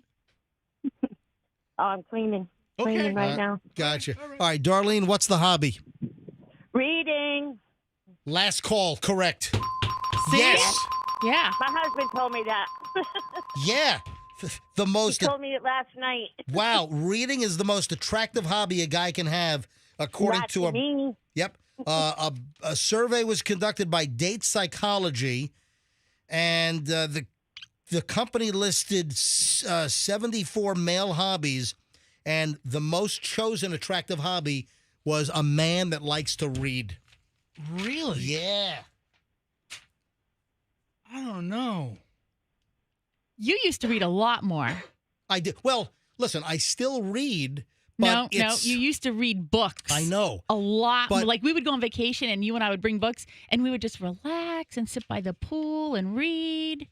But Or then we'd like finish our ski day and we'd go back to the little, But then I got really into scuba diving, no, that had nothing to do with it. You just stopped reading. But Michelle, I read I think it was a ploy. The amount of reading. Thank you for the call. Thanks, Darlene. All right, she's done with us. She's going back to work. Yeah. All right, but the amount of reading I do in preparation for this show, I'm doing. But you've always done this. But I'm saying that I'm reading 8 hours a day doing prep for the show, other than the 4 hours that we're actually on live. Yeah, but work reading is not the same as book reading or leisure reading. Right. And now you pick like dumb books to read. Now I'm like, what the heck are you reading? Oh, I'm reading about how the Blues Brothers movie was made. Oh, my God, please. Well, that turned Michelle on. By the way, that Blues Brothers book that came out about it, that book is fantastic. Gouge my eyes out with forks, All right, please. So do you Stop it. Do you have the list of all 74 hobbies? I do not. I do do you have not. the top 10? I do not. I mean, is pickleball on the list? Yeah. Or golfing? Or reading's number one. I don't even think I have. Okay, so I do. There is a chart. He didn't read. He didn't read. See, he didn't even make it to page 3. All right, so these are the top 15. Okay. Thank you. All right, good. No, Let's go. I do have it. That's reasonable. No, there's a chart. Reading's number 1. Number 2 is foreign languages. Number 3 is playing an instrument. Number 4 is cooking. Number 5 is woodworking. Then painting, writing, gardening, swimming, photography, astronomy, hiking, archery, blacksmithing. What? Like making shoes for horses? And then traveling. So we had a lot of those answers, the gardening stuff and the cooking. All right, you ready for the Yeah, tell me the least attractive ones. That made the list. I'm coughing over here. Yeah. All right, the 15 least attractive hobbies to women. Drug use, alcoholism, spousal abuse. Oh, dude, that's sick. I mean, these are the least attractive. That's sick. Well, what do you like to do? I like to smack people around. Oh, I don't know if we're going to go out again. The 15 least attractive hobbies to women. Yeah. The top is comic books.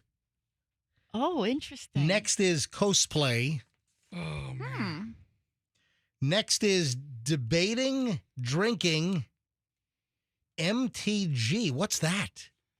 What's MTG? I don't even know what that is. I don't know. What is that? What is MTG? It's got to be weirder than comic books and Professor, cosplay. Andrew knows. It's Magic the Gathering.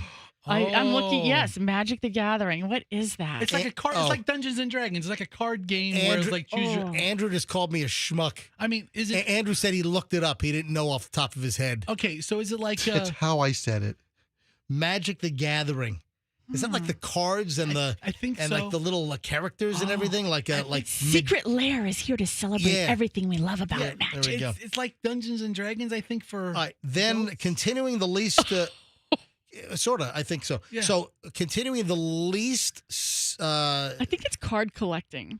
Yeah, it's all that crap. All right, the least attractive hobbies continue after Magic the Gathering: anime, makeup, crypto, cigars, clubbing, marijuana, Flunko. What is Flunko? I'm sorry, Funko.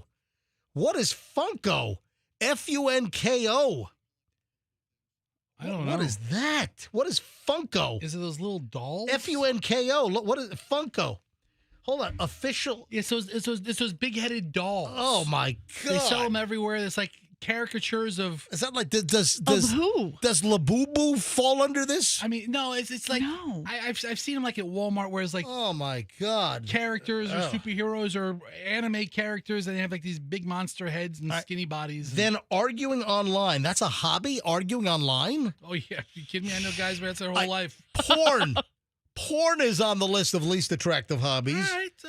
Gambling and then manosphere. What the hell is manosphere? I don't know. Not the stratosphere, not the ionosphere, not the troposphere, but the manosphere. What is that? Online misogyny is making its way into schoolyards. The manosphere is an umbrella term for a diverse collection of online communities that broadly promote anti-feminist and misogynistic views. Yeah. Okay. Oh, promoting masculinity, misogyny, and opposition to feminism. All right. God. Great. That's crazy. Yeah. All right, Fester. Yes. Do you know how many pounds Jelly Roll has lost now? He's lost a lot. I mean, I would if I had to guess, I'd think like 120. Keep going. He's lost more than that? Yep. 140? Nope. Keep going. 156. Keep going. 171. Keep going. 200? Yes! Really? Because he was a really fat guy. When he first broke onto the scene, he was 400 something pounds, it looked like. He has lost 200 pounds. Do you know how many more pounds he wants to lose? 10,000. Oh, no. How much does he weigh? You're over. What does he weigh now? What's his current weight? I can tell you how much he wants to lose. He probably wants to be like 160, 170, 180. He's not giving out his current weight, or at least all he's saying is that he lost 200 pounds and he wants, Andrew says he topped out at 357. No, he started at 540. No. Yeah, I'm he sorry. was I'm a sorry. heavy guy. 540. See, I'm sorry. All right, Andrew, turn your microphone on. It's on. Oh, it is on. All right, so he topped out at what? 540. Holy frig. I remember the first time I saw Jelly Roll. 540. Now he's down to 357. Uh-huh. So he's lost about 200 pounds, and now he says he wants to lose another 50. I remember the first time I saw him, and he was just a blob of a man. And then he started getting all of these recognitions. I started seeing him in more and more places. Hold on. And I'm like, this guy's not going to be alive for 5 years. All right, there's a little discrepancy here because it says that Jelly Roll has dropped 200 pounds and he's eyeing another 50 more. But then Andrew just said that he saw that he wants to lose another 100. That would make sense. If he's 357, 50 more pounds just puts him at 300. 250 is probably yes, Andrew. Yeah, a quote was, "I'm going to lose another 100 pounds and go skydiving with my wife." There you have it. Yeah, Jelly Roll, he topped out at 550, like you said. He's lost 200. Weighs 357 right now. Good for him. And apparently, so he's using like one of the DLP ones, or it's not what I heard. What'd you hear? Dude. What'd you hear? I heard he's not using any of this stuff. What'd you hear? He's using tapeworms. Okay, stop it. And the introduction of tapeworms is pretty simple, but the extraction. Fester. The extraction. He's using like Ozempic, Manjaro, or Wegovy or something. You know what? I mean, Jelly Roll has gotten into like these Bert Kreischer, the races, the bear runs. The bear run. You know, and he's by the way, doing athletic things. There was a recent bear run T-shirt at the thrift store that we saw on Friday. Yeah. All right, Fester, hold on to that thought. Okay. I have a very serious question for you. Okay. When we get back, I have a very, very, very serious question for Fester, and that's next. Also, 9 o'clock, we have a lot of stuff. I haven't even scratched the surface on the top material. It's all next. MJ Morning Show, Q105, 104.7 FM. Don't move. We're back. This is a very short break, by the way. It's only a 4-minute break. This is a very, very fast break today. I guess our sales department's not selling a lot of spots this week. All right. Westfall.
I better call banking. Yeah, I got an item which was a Better Call Banking story, and I'm kind of fascinated by the story. So if I'm fascinated by the story and it's a banking story, better call banking, right? I would think so. I'm going to call banking in a few minutes. Let's see if she picks up the phone. Better call banking. Better pick up, right? Better pick up. I better pick up. All right, hold on. What is it? We'll do it in a minute. First, though, I have a very, very, very serious question for Fester. I will answer it in my serious voice then. What is your question? This is my serious voice. Come on, don't be a schmucklet. This is my serious voice. You have a serious question. You know what? Yes. You're being a schmucklet, and I want a chicken cutlet sandwich for lunch. Cutlet schmucklet. All right, Fester, all kidding aside. Before the break, we were talking about Jelly Roll. Stop. This is my serious voice. This is how I handle business. Right. So Jelly Roll has dropped 200 pounds. Yes. Wants to drop apparently another 50 or 100 more. Apparently he's been using the DLP-1s, the weight loss drugs. Been very successful for him. Fester? Yes. Will you please stop it with the voice? This is my serious voice. All right, We'll talk stop. seriously. We'll talk seriously. Have you I'm being serious here. Have you considered trying Ozempic or Wegovy or Mounjaro? You know what? No. Why not? Nobi. Why not? Mayo. Maybe yes. Maybe no. I'm not opposed to it. The hell are you saying? But so like, you know what? We haven't heard from the guy that wants to murder me every time I play the Ozempic jingle. That guy's been quiet for some time now. Why? Why won't you take Ozempic, Mounjaro? It might extend your life. You know what? Couple of things. One, I don't have that much going for me. Two, no. So I had a doctor prescribe one of them because really? Yeah. And then Which one? Mounjaro. And I think it was like $1,500 a month. And I just like chuckled and I was like, I don't spend that much money on food. What about your insurance company? Our insurance company doesn't cover anything. No. But if it's a medical necessity, I'm not diabetic yet. No, but I don't qualify as a diabetic. Yeah. You need to find a doctor that'll lie. I'm racing. So I am currently on my race to diabetes. I don't know. No, you know what? Folks, are you asking now where the hell did I get this long Ozempic commercial? Probably YouTube, right? Everything's on YouTube. Actually, it popped up in my Instagram feed, and I quickly recorded it off my phone.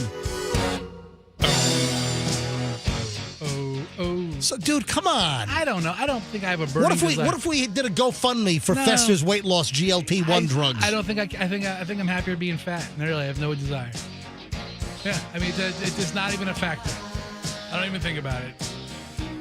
No, it doesn't mean anything to me. That's it. That's it? It just ends like that? Minute and 39 seconds. Yeah, I don't know. It doesn't mean much to me, no. I mean, maybe after my first heart attack, then we'll talk different. That was my serious question. All right, I better call banking. What time is it? 9:04. Better call banking. That deserves the serious voice. Did you see this couple out in Riverview that's had like pallets of soap dumped in their driveway from Amazon? Wow. This is crazy. Rose and Louis Bostic hopefully have had their problem solved by Better Call Banking over on Channel 8. You better call Amazon. All right. Well, apparently they had an Amazon sellers account, but something got all kermungulated. And all right, let me just call Banking. Better Call Banking, because I need her to explain this damn story to me. This is crazy. All right, 813. By the way, I've got her cell number, so I can really call Banking when I want. Did the Bostics just give it away for free? Hello? Shannon. Hi, good morning. Shannon Bankin, Better Call Bankin. Welcome back to the MJ Morning Show. All right, I'm trying to figure out, how many total boxes did the Bostics get of soap from Amazon? I can't tell you how many boxes, but I can tell you they received thousands of bottles of this dish soap, just box after box, and sometimes, as you mentioned, pallets. And these pallets sometimes weighed 500 pounds. They had a 500-pound pallet dumped in their driveway. They couldn't. The Amazon truck, which that's not the normal van, and the guy driving in the little blue vest. That's Amazon freight. That would have to be like a truck with a lift gate and like a pallet jack. And they just dropped this 500-pound pallet of boxes of dish soap in their driveway. They couldn't even pull in their driveway. So, Shannon, what kind of soap was it? Was it a brand name, or were they in bottles, or what was it? Yes, it was organic soap that these folks had inventory with Amazon because they had a small shop at one point. They decided to end that shop. So they had about 50 bottles of this dish soap, and only 50, though. So when they decided to end this, they were supposed to return everything to them, but instead, somehow the computer system got mixed up and thousands of bottles showed up instead. So they're trying to return 50 bottles, and something got all screwed up, and they start getting thousands of bottles delivered instead of the 50 they wanted to return. That's right. But, of course, they called Amazon to try to get this stopped, and they couldn't. It just kept coming. Good luck with that. I tried calling Amazon. Once you finally get through 2 hours of figuring out how to actually get someone on the phone at Amazon, then you end up with someone like in Indonesia or the Philippines. Shannon, for the story, did you try to track down Jeff Bezos? I was prepared to do that in but no, I was able to get through to the folks who handle the media, and luckily they were able to escalate this and fix it. But it took call after call after call and day after day to get this fixed. And even after they assured me they were going to fix it, the boxes kept coming. So I would take pictures, I would send that to Amazon, and I'm like, you still have not fixed this. Now, in the Better Call Bankin' budget, do you have the funds to go like hunt down Jeff Bezos and like find him on his yacht, maybe, parked, down in, some, like off the coast of Nice in France or something? I wish. I hope so. That'd be great, wouldn't it? That's what I stalk Bezos. So it's not that she got one shipment of pallets. How often were the deliveries made? Like every Monday? Sporadic, but they said, sometimes it was every day. Sometimes it would stop for a couple of days, and they thought maybe it was fixed, and then they would get another one. Rose told me that when she would come home from work, she was, worried every time she came home from work that she wasn't even going to be able to get in the front door for the boxes. So did they return all the soap, or was it donated to a worthy cause, or like a school, I don't know, or prison? Amazon picked it up, right, Shannon? No, actually, Amazon said, if you want the soap, we don't want to come back and get it. It's yours. So they ended up donating it. They donated it to churches. They donated it to area, schools. They donated to friends and family. They told me that their friends and family have enough soap to last them years now. That's how much soap we're talking about. We should have used that soap on Bezos's bald head. Yeah. That's what we should have done. Shannon, what a story, man. You see a little bit of everything. We sure do. Shannon, thanks. I saw it on the news, or I saw it online, and I saw it on the news. I'm like, what the hell is going on here? Hey, Shannon, I always wondered, and if this is behind-the-scenes stuff, just tell me you can't answer. Mm-hmm. Of the people that contact you, how many do you actually make I would think you get hundreds of calls. We do. We get hundreds of calls, and, we try to send people information to help them when we can, because obviously not every call is a story. So some is just, some information, here's who you need to contact. But we do. We get hundreds of calls, and then we're on the air, 3 or 4 days a week, and we follow some of these stories. And some of the stories are, one person, one problem, and then sometimes we do a story, and it ends up that, 10 people call and say the exact same thing happened to me. So it keeps it interesting. It's something different every day. That's fun. Cool.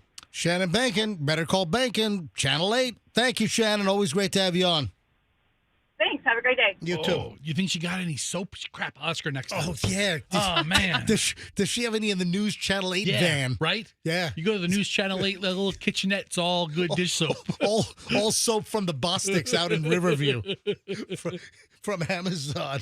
All right. 9:10 at the MJ Morning Show. So I guess Amazon finally, making it right. This is not a good way to exact revenge on a boss. This is a crazy story. Yeah, this gets you locked up. This gets you incarcerated. Yeah, this gets your freedom taken away. So a guy in Pennsylvania, and Michelle, we have a lot of, Pennsylvania, I'm telling you, is running like second to Florida these days. We got a lot of crazy Pennsylvania crap. You know what? It's a high per capita. You're right. Yeah. So Michelle wants to retire. Most people want to move to Florida to retire. Nope. Not Michelle. Michelle wants to retire in Pennsylvania. Mm-hmm. She's a real big fan of apple butter.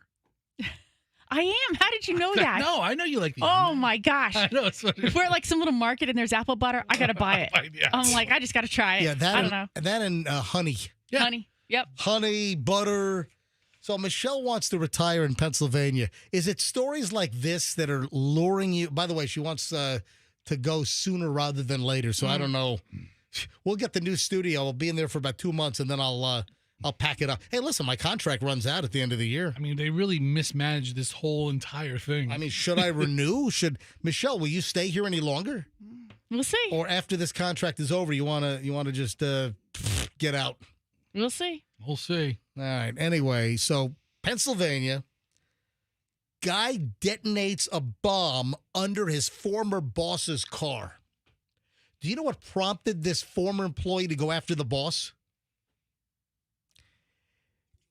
What'd the boss do? This guy, the perp, apparently was accused by management of having very poor personal hygiene.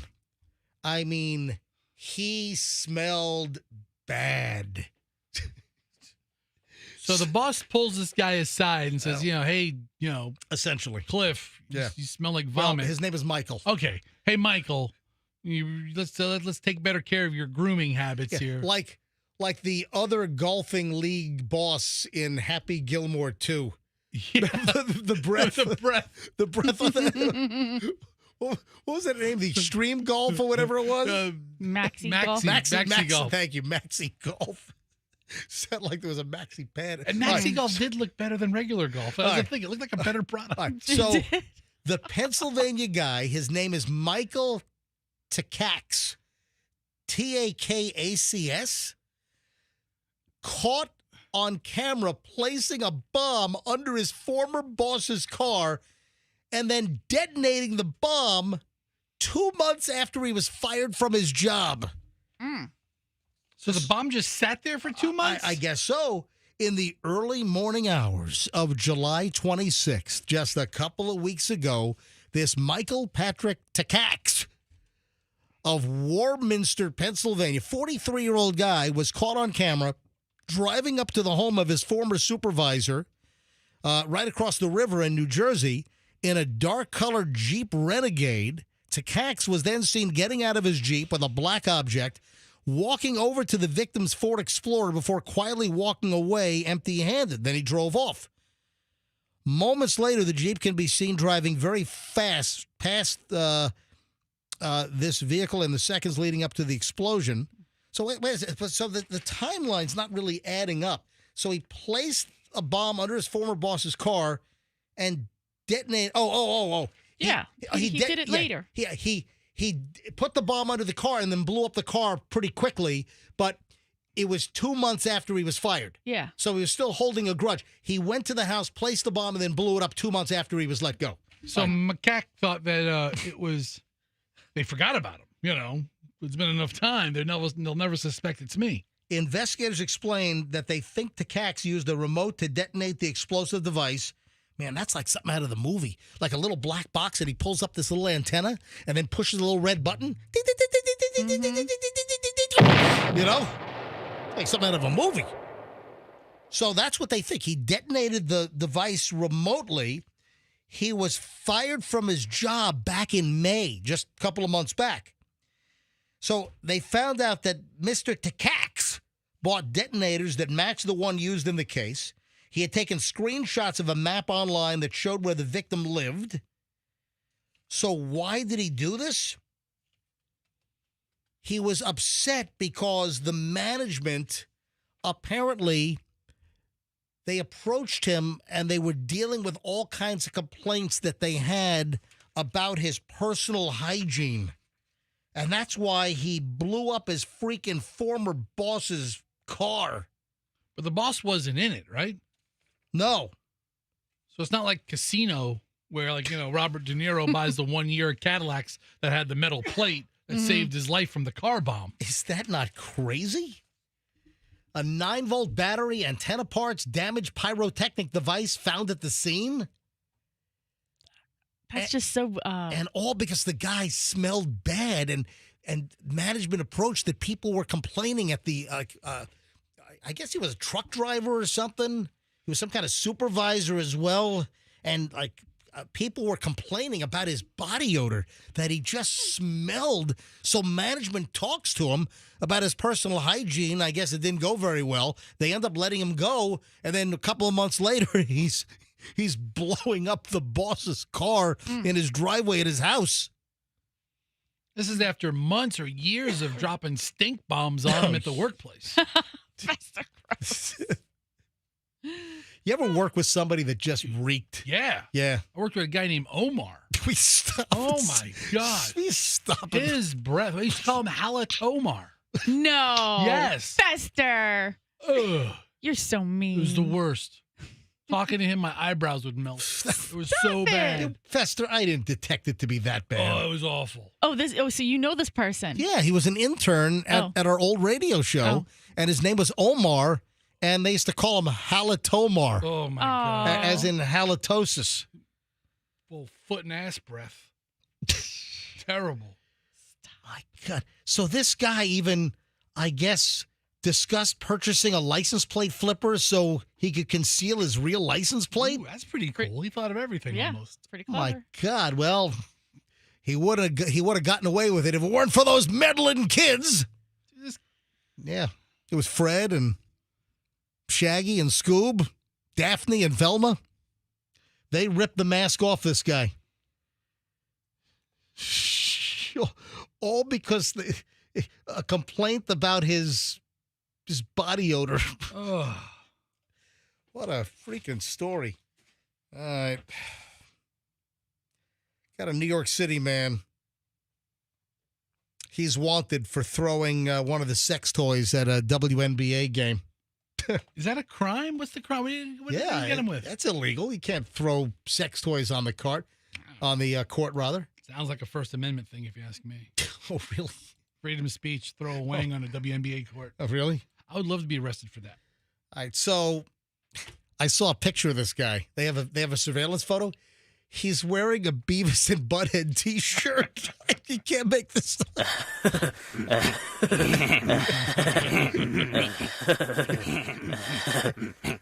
is it, Beavis. We're finally gonna score. Not with the WNBA, ladies. Thank God. Sorry. Can't help myself. I am Cornholio. I need TV for my bunghole. TV for my bunghole? Sorry. So, a guy wearing a Beavis and Butthead T-shirt. They're trying to find him.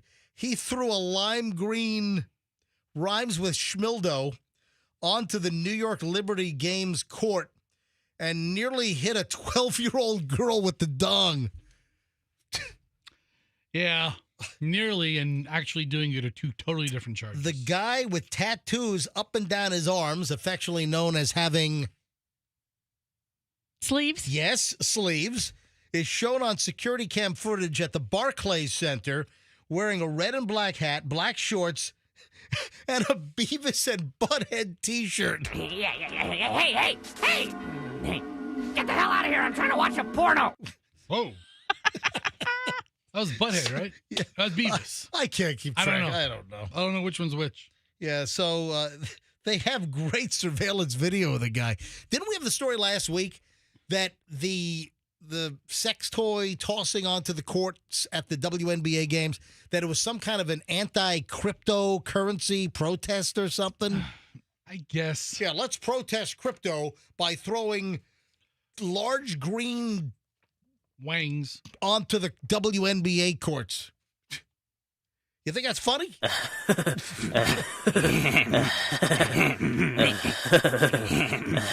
Well, like I said, that and Caitlin Clark, the most exciting thing in the WNBA in, 30 years? Ever. Right? Ever. Maybe ever? Is that what you're saying? Yes. Incidentally, we have a follow-up in the Sean Diddy Combs arena. Sean Diddy Combs' attorney is disputing claims that they're asking Trump for a pardon for Diddy, for Sean Combs. Saying not true. His lead attorney is disputing claims that they've approached the Trump administration about a potential pardon. And listen, he's disputing other lawyers. Yeah, within their own defense team. Yeah, within their own organization or their own realm. Yeah. So this is weird. So Sean Combs' lead attorney is disputing other legal team members that say they've approached the administration about getting a pardon for Diddy. What's up with all the loose lips, man? I don't need the other attorney trying to tell people what we're trying to do. Wait a second. Why is the lead attorney disputing what the... Is he part of it? And he's trying to say it's not true, that maybe they think that letting that out of the bag is going to cause such an uproar that it might stop Trump from issuing a pardon? I mean, you know what? They should really, I think, tackle one battle at a time, right? They're trying to get him out before he gets sentenced. It doesn't look like that's going to happen. Now he's got to be sentenced. They want to not have a lengthy sentence. They would like to try to reduce that as much as possible. And I think that if this is floating out there that they've already been requesting a pardon, maybe the judge is going to be like, who do you think you are? Good luck on your pardon. Here's max term. That's weird. Oh, by the way, Shannon Bankin, Better Call Bankin, right?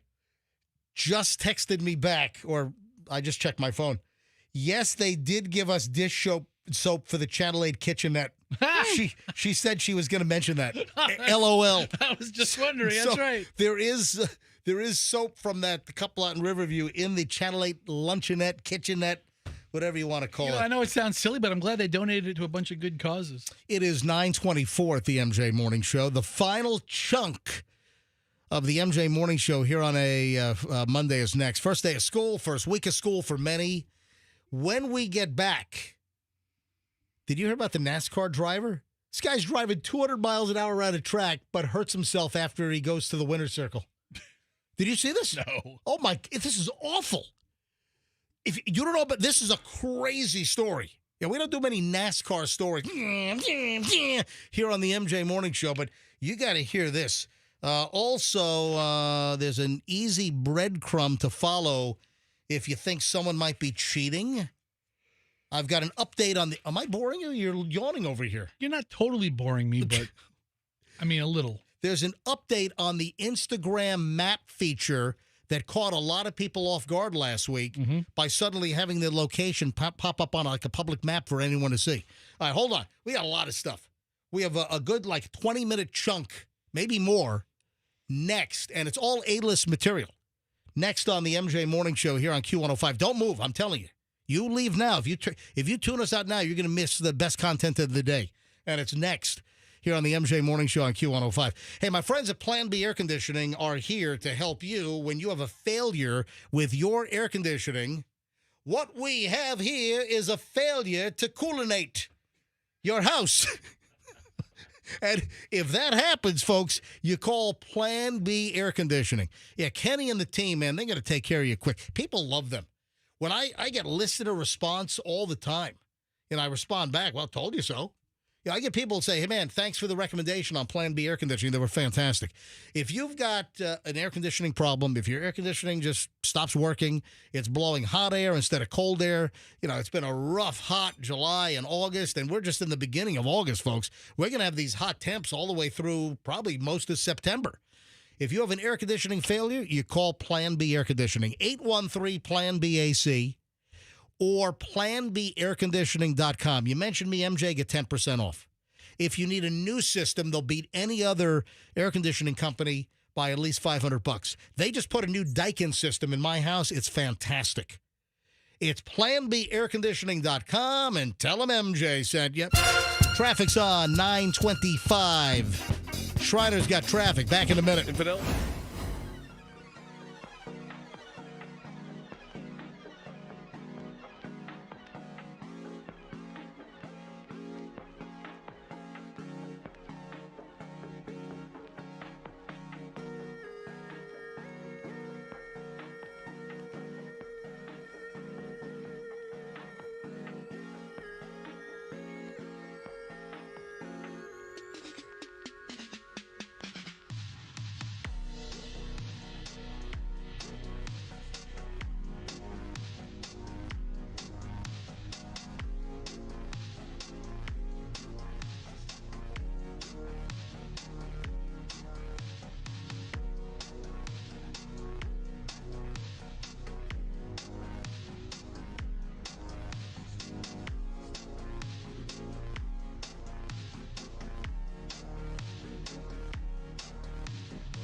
Fester, Michelle is trying to convince me to add a brand new bumper music song to the plethora of rejoiner bumpers that I have.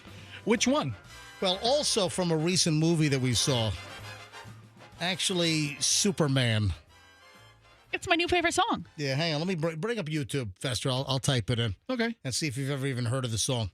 But you got to close your eyes so you can't. Just type in YouTube and I'll type in the song. YouTube. Yeah. All right, I'm closing my eyes.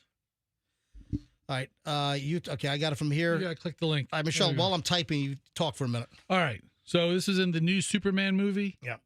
What, are you trying to surprise Fester? Oh, he doesn't want me to look at it, so I'm covering my eyes. Yeah, I don't want Fester. I don't want Fester to look. Right. And yeah, I don't want him to see what I'm typing in. I want to see if Fester knows the song. He's not going to know it.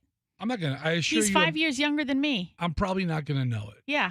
Because it's an older song, actually. I'm not a music guy. But this was prominently featured in the new Superman movie. Okay. But did you go see the movie, Fester? I haven't seen it yet. Yeah.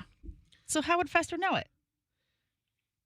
All right, here we go. Have you ever heard of this? Well, that says 2007. What is that, like a remaster or something? No. Probably. Can I open my eyes? This is taking a long time. I know. Of course, the voice of, you can't mistake this voice. I'm bored with looking good. Do you know who it is? Oh yeah. Who?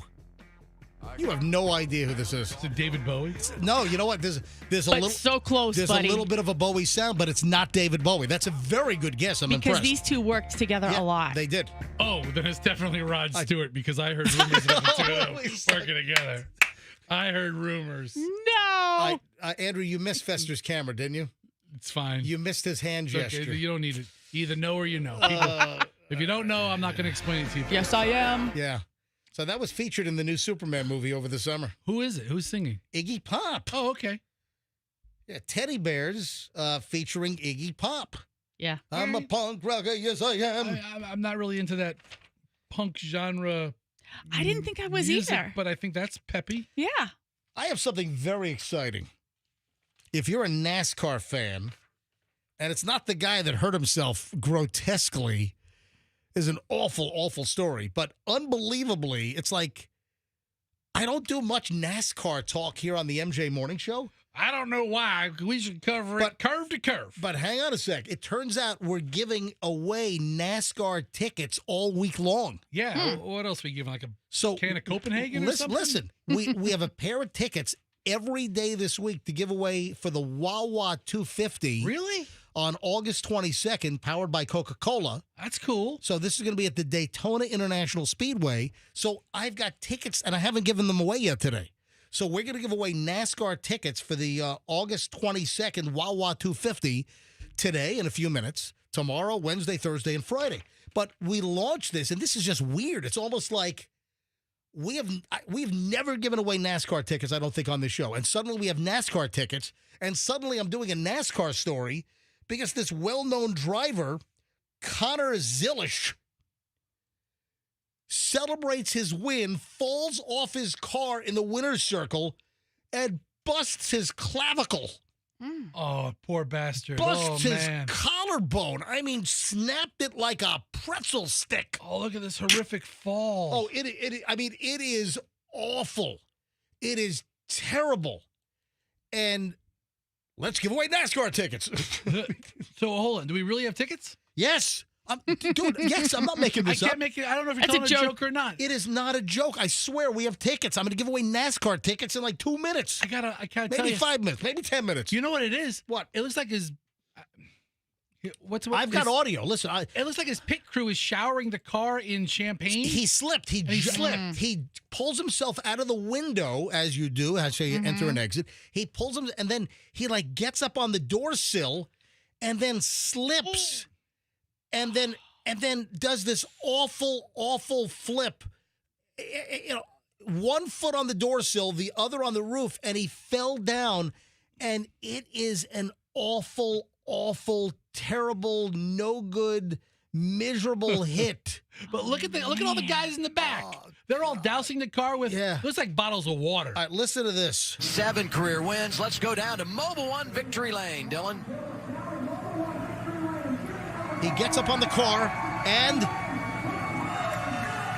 Went down on the cage stand. Oh my gosh, he fell. I mean, he didn't get up. He did not. I don't know if his top foot slipped or his bottom foot slipped, but everything is slippery. That one foot got stuck inside the door. Yeah. And so he had nothing to like land on. If you look at it, see, it's like there's, and then both feet are in the window. You know, that Everything that could go wrong went wrong. Whereas if he lost his footing, that he'd be able to jump down on both feet. No. The foot then, he lost his footing, but then the foot went back inside the car. Whatever could go wrong. So this guy's driving for hours, doing 200 miles an hour in like a death challenge, and he slips after he wins in the victory lane and breaks his collarbone. So you look, you can see the little cage that they use for a window, the fiber cage. It gives way a couple times as he's trying to. It should have been folded to the inside, so he was standing on metal. That is awful. And then you can hear the guys up in the booth like, "Oh my God, he's hurt. He fell." It's just terrible. He doesn't move. Oof. So he's 19 years old. Oh, wow. Holy crap. He just got his driver's license. Yeah, well, He's 19. This guy, man, he's learned how to get out of NASCAR. Yeah, he was driving the number 88 Chevy. Somebody get him those, like, snow cleats. You know the people that walk on ice? Oh, no. The linemen that climb telephone poles. Yeah, right? Yeah, get him those shoes with the spikes on it.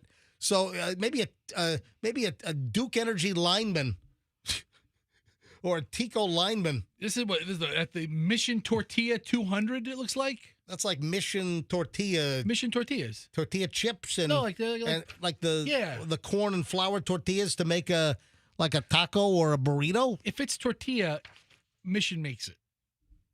Did you know there's a big Mission bakery in Lakeland? Really? Yeah. Very, very nice. Well, hello to all. I'm sure they're blaring us throughout the factory right now. I'm sure they are. As the machine is smashing out the tortillas. But seriously, I'm not making it up. I have NASCAR tickets, believe it or not. So we're giving away NASCAR tickets. So the Wawa 250 is a real event. It's a real event. No, it's real. You could have made it up. It's real. Okay. It's the Wawa 250. August 22nd, powered by Coca-Cola, and we have tickets, and I'll give those away in a few minutes. So hang on. If you want to go to a NASCAR at Daytona, got your tickets in a few minutes. Have you ever been to a race at Daytona? I have not. You want to go to the Wawa 250? That is going to be right around Kitty weekend moving time. Oh, okay. So I'm not going to make it that weekend. Damn it. I am sorry. But I went to a Winston Cup race up in Richmond years ago. So long ago, they still called it the Winston Cup. Yeah. Everybody's smoking I in went the to stand. went to the Cancer Cup at the Richmond Speedway. Oh, that's funny.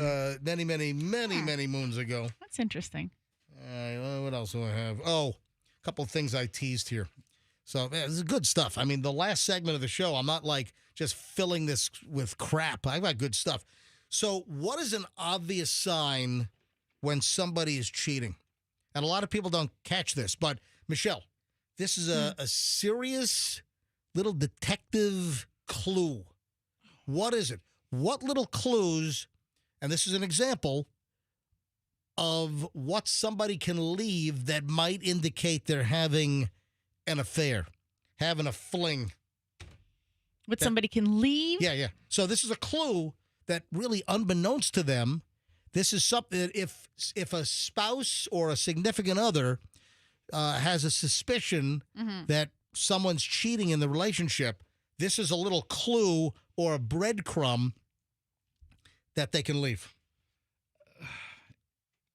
Is it a breadcrumb or is it obvious? Because I don't think breadcrumbs are always obvious. Are you saying like they leave something at the house? No. or This is like a physical thing? This is an act, and you're leaving behind a fingerprint of sorts. Oh. This is not often, I guess, looked at, or this is not always assumed. This is something maybe a little different. So somebody's cheating. Well, I know we've done the stories where it's like always with the phone, right? If the phone is a secret thing and there's a code, or if you leave the room always to be, to take the phone call, but you're obviously, it's not one of those things. So. Nope. Is it the cheater that's leaving the clue, or the one who's doing the cheat? The cheater does something, Hmm. and it leaves behind this little clue, this fingerprint. Hickeys. Come on, what do you think? No, good guess, but not it. A used condom. Yeah. I don't Michelle, know. come on, really? I mean, Come on. I don't know. You leave those behind? It is financial. What, receipts? Getting warmer. Well, your credit card statements. Maybe getting a You little get warmer. Your credit card statement says where all your bills are. No. But I think maybe along those lines, but expand out a little bit. Your reward points. 3 letters. IRS statements. Nope. 3 letters. IRS. 3 letters. Not tax wouldn't be it. No. Starts with A. Your car gets broken down, you have to call AAA. Middle is T. Your ATM receipts? Yes. Oh. That's it. How does that disclose anything? If I'm pulling out all kinds of cash. You're pulling out cash, so you're paying. But don't you share your account already and you see that the cash is gone? You don't need an ATM receipt to be left to notify you that somebody took out money. Do you read our bank statements every month? She probably does. I don't. I probably look at our bank stuff more than you. I'm the one who's responsible for the bills that pay for the kids. I'm just saying. Yeah. I don't know. I don't buy this one. Turns it's a out stretch. Suspicious ATM withdrawals might be the biggest clue that you're getting cheated on. How often do I use an ATM, Michelle? You know what? I think one time you did use it, and I was like, "What'd you need that money for?" Tell you what, the most. I think I was like, "Wait a minute, what's happening here? Why are you pulling this money out?" Yeah. What? I had to get money recently, actually. Why did I get money recently? Oh, yeah, it was Debbie. Yeah. No, I'm kidding. Yeah. Oh, yeah. No, but seriously, I used an ATM in the last month for the first time in, I couldn't even tell you the last time I went to an ATM. What I use it for? I don't know. Probably something with Julian. No. I needed. You buy? I know. You buy some old radio off a marketplace or something? No. I was getting a box of frozen Saku bluefin tuna blocks from a friend, and I just paid him in cash. Oh, he takes cash only? Yeah, Yes, that's he takes cash Listen, only. Oh, no credit card from you. Got some sushi grade bluefin 11-pound box of tuna blocks for my poke bowls. Speaking of recipes, folks, I mentioned this earlier. A little later today, we're going to shoot the next part, and that's making the ice cream in the freezer, in my, ice cream machine, freeze it, churn it. So yesterday, Julian filmed on video. He videoed me making the ice cream mix from scratch. I'm talking about scraping grade A bourbon vanilla beans, the 40% high quality restaurant heavy cream that I use. So the ridiculous amount of egg yolks in this recipe. I'm telling you right now that, Michelle, what do people say about this vanilla ice cream? It's the most delicious they've ever had. I don't even like vanilla ice cream, and I love it. So we're in the process of getting our pool redone because we had damage from the hurricane. We had it's like the surface is messed up. My deck got messed up. I had Tampa Bay seeping under my deck. Anyway, we had a lot of water in the yard because of Hurricane Helene. So a longtime listener to the show, guy's name is Steve, and he owns PNR Pools. Yeah, if you say that quickly, PNR Pools. So he approached me some time ago. Oh my God! I just got that. You like isn't that great? So he, he's a pool builder, and he said, "Hey, let's talk." So I think I'm going to have him, do my pool job. And somehow I think he heard me talking about my ice cream on the show because he's a regular listener, and he points out that. He's a big vanilla fan, and he's heard about my ice cream, and he wanted to be the judge. So he was at my house, I don't know, 3 weeks ago, and I go get him a scoop of my vanilla ice cream. And Michelle, what did Steve from PNR Pools say about my vanilla ice cream? Best he's ever had. He did. He said this is the best vanilla. I don't think he was kissing my butt because he wants my pool job. But listen, I've had numerous people tell me that my vanilla ice cream is the best they had. My chocolate ice cream is the best they had. So now I'm making the ice cream on video. People have asked me, they've seen me churn it. I put up a quick video of me like churning the ice cream, but I'm going to make the ice cream from scratch on video, and Julian's going to edit the whole thing together, and that'll be debuting sometime later this week. So right now the mix is like steeping and it's in the refrigerator, and then later this afternoon I'm going to actually pour it into the ice cream machine and make the ice cream. So, we've got multiple days of shooting, but it's going to be a great little video, and that's going to be available later this week, so stand by. Did I finish up on the ATM and the cheating? I think I did, right? Mm-hmm. All right. How did I get into the ice cream? I have no idea. Yeah, there was some kind of I thought I was getting into something. Anyway. Oh, because he liked because you know what? I don't know. I really don't know. It was just a friggin' what do you call that thing? A switchback or a rabbit hole? Yeah, left hook. Yeah, whatever. Something. All right. So we have an update on the Instagram map feature, which that debuted like out of nowhere last Wednesday, if I'm not mistaken. And for Michelle and me, the feature was turned off by default. So if I want the Instagram map feature to work on my device with my Instagram, I have to turn it on.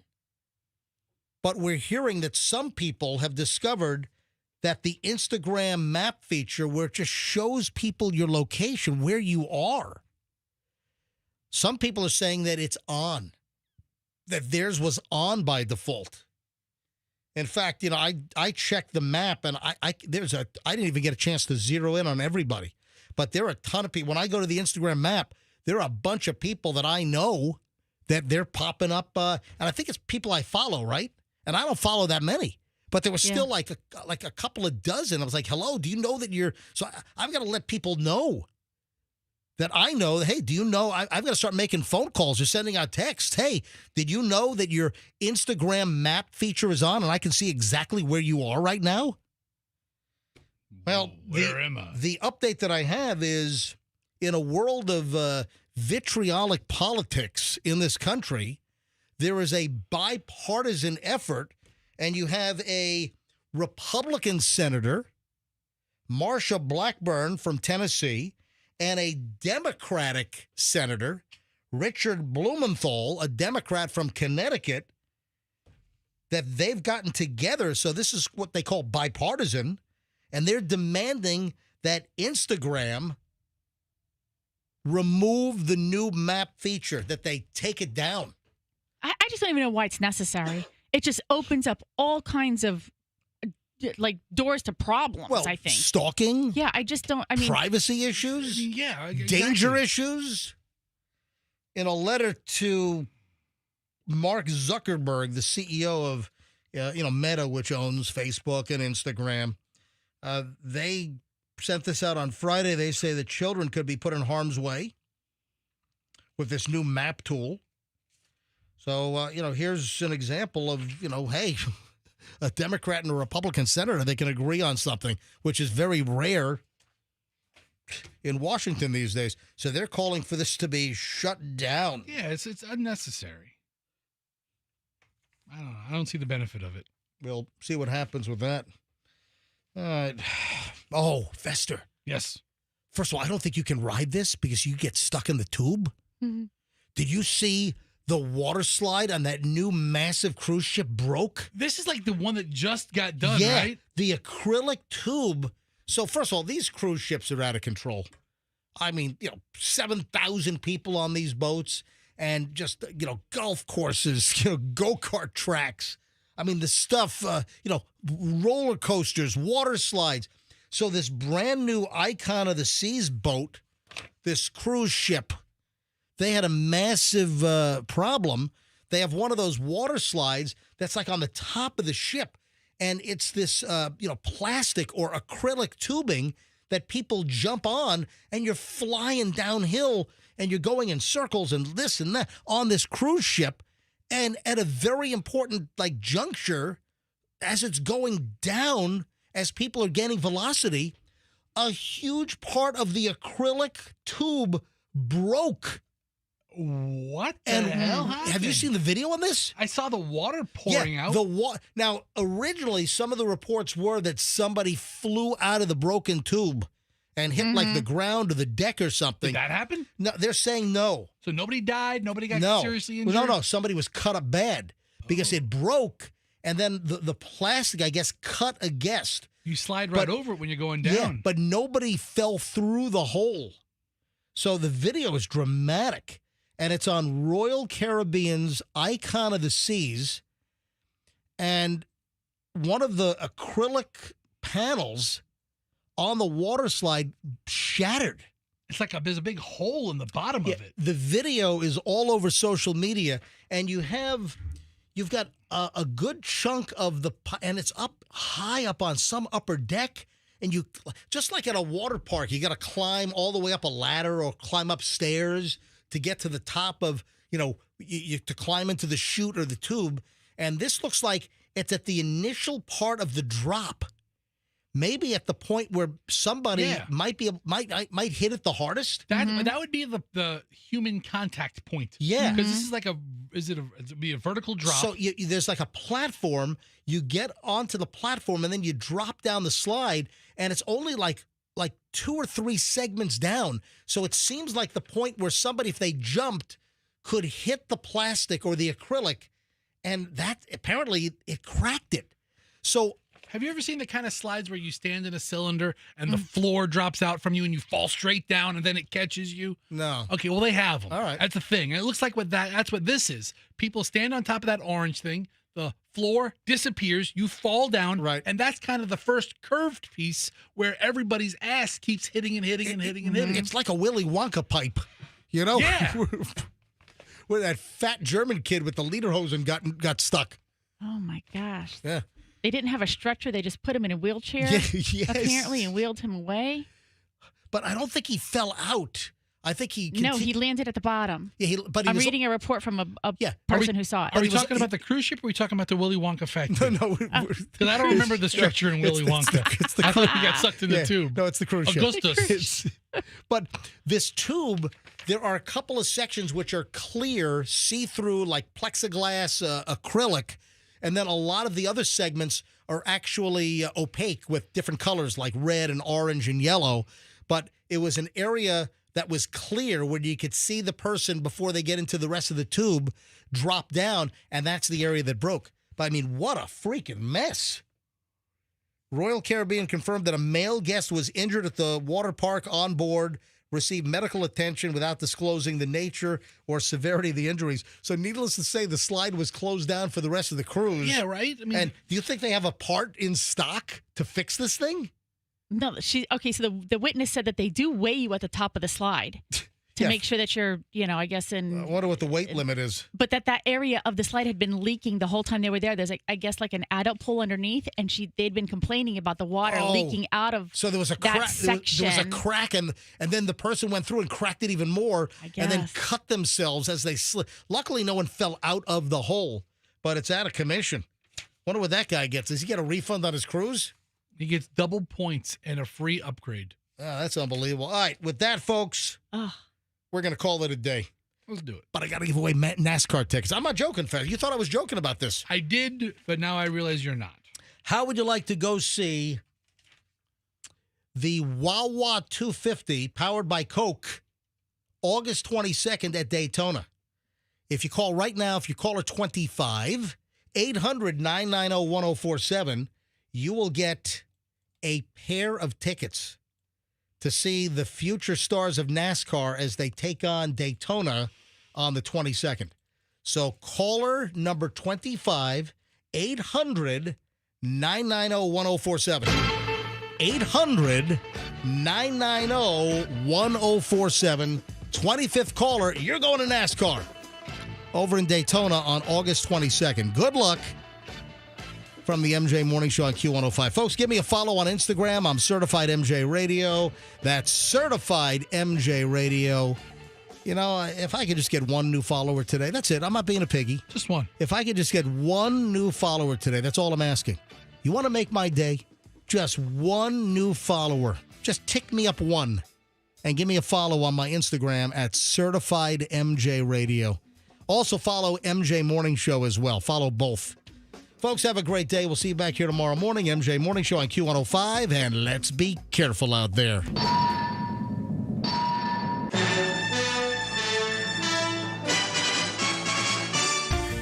Hear the latest MJ Morning Show podcast on the Q105 app, powered by Anna Jar and Levine Accident Attorneys. Call 1-800-747-FREE. That's 1-800-747-3733.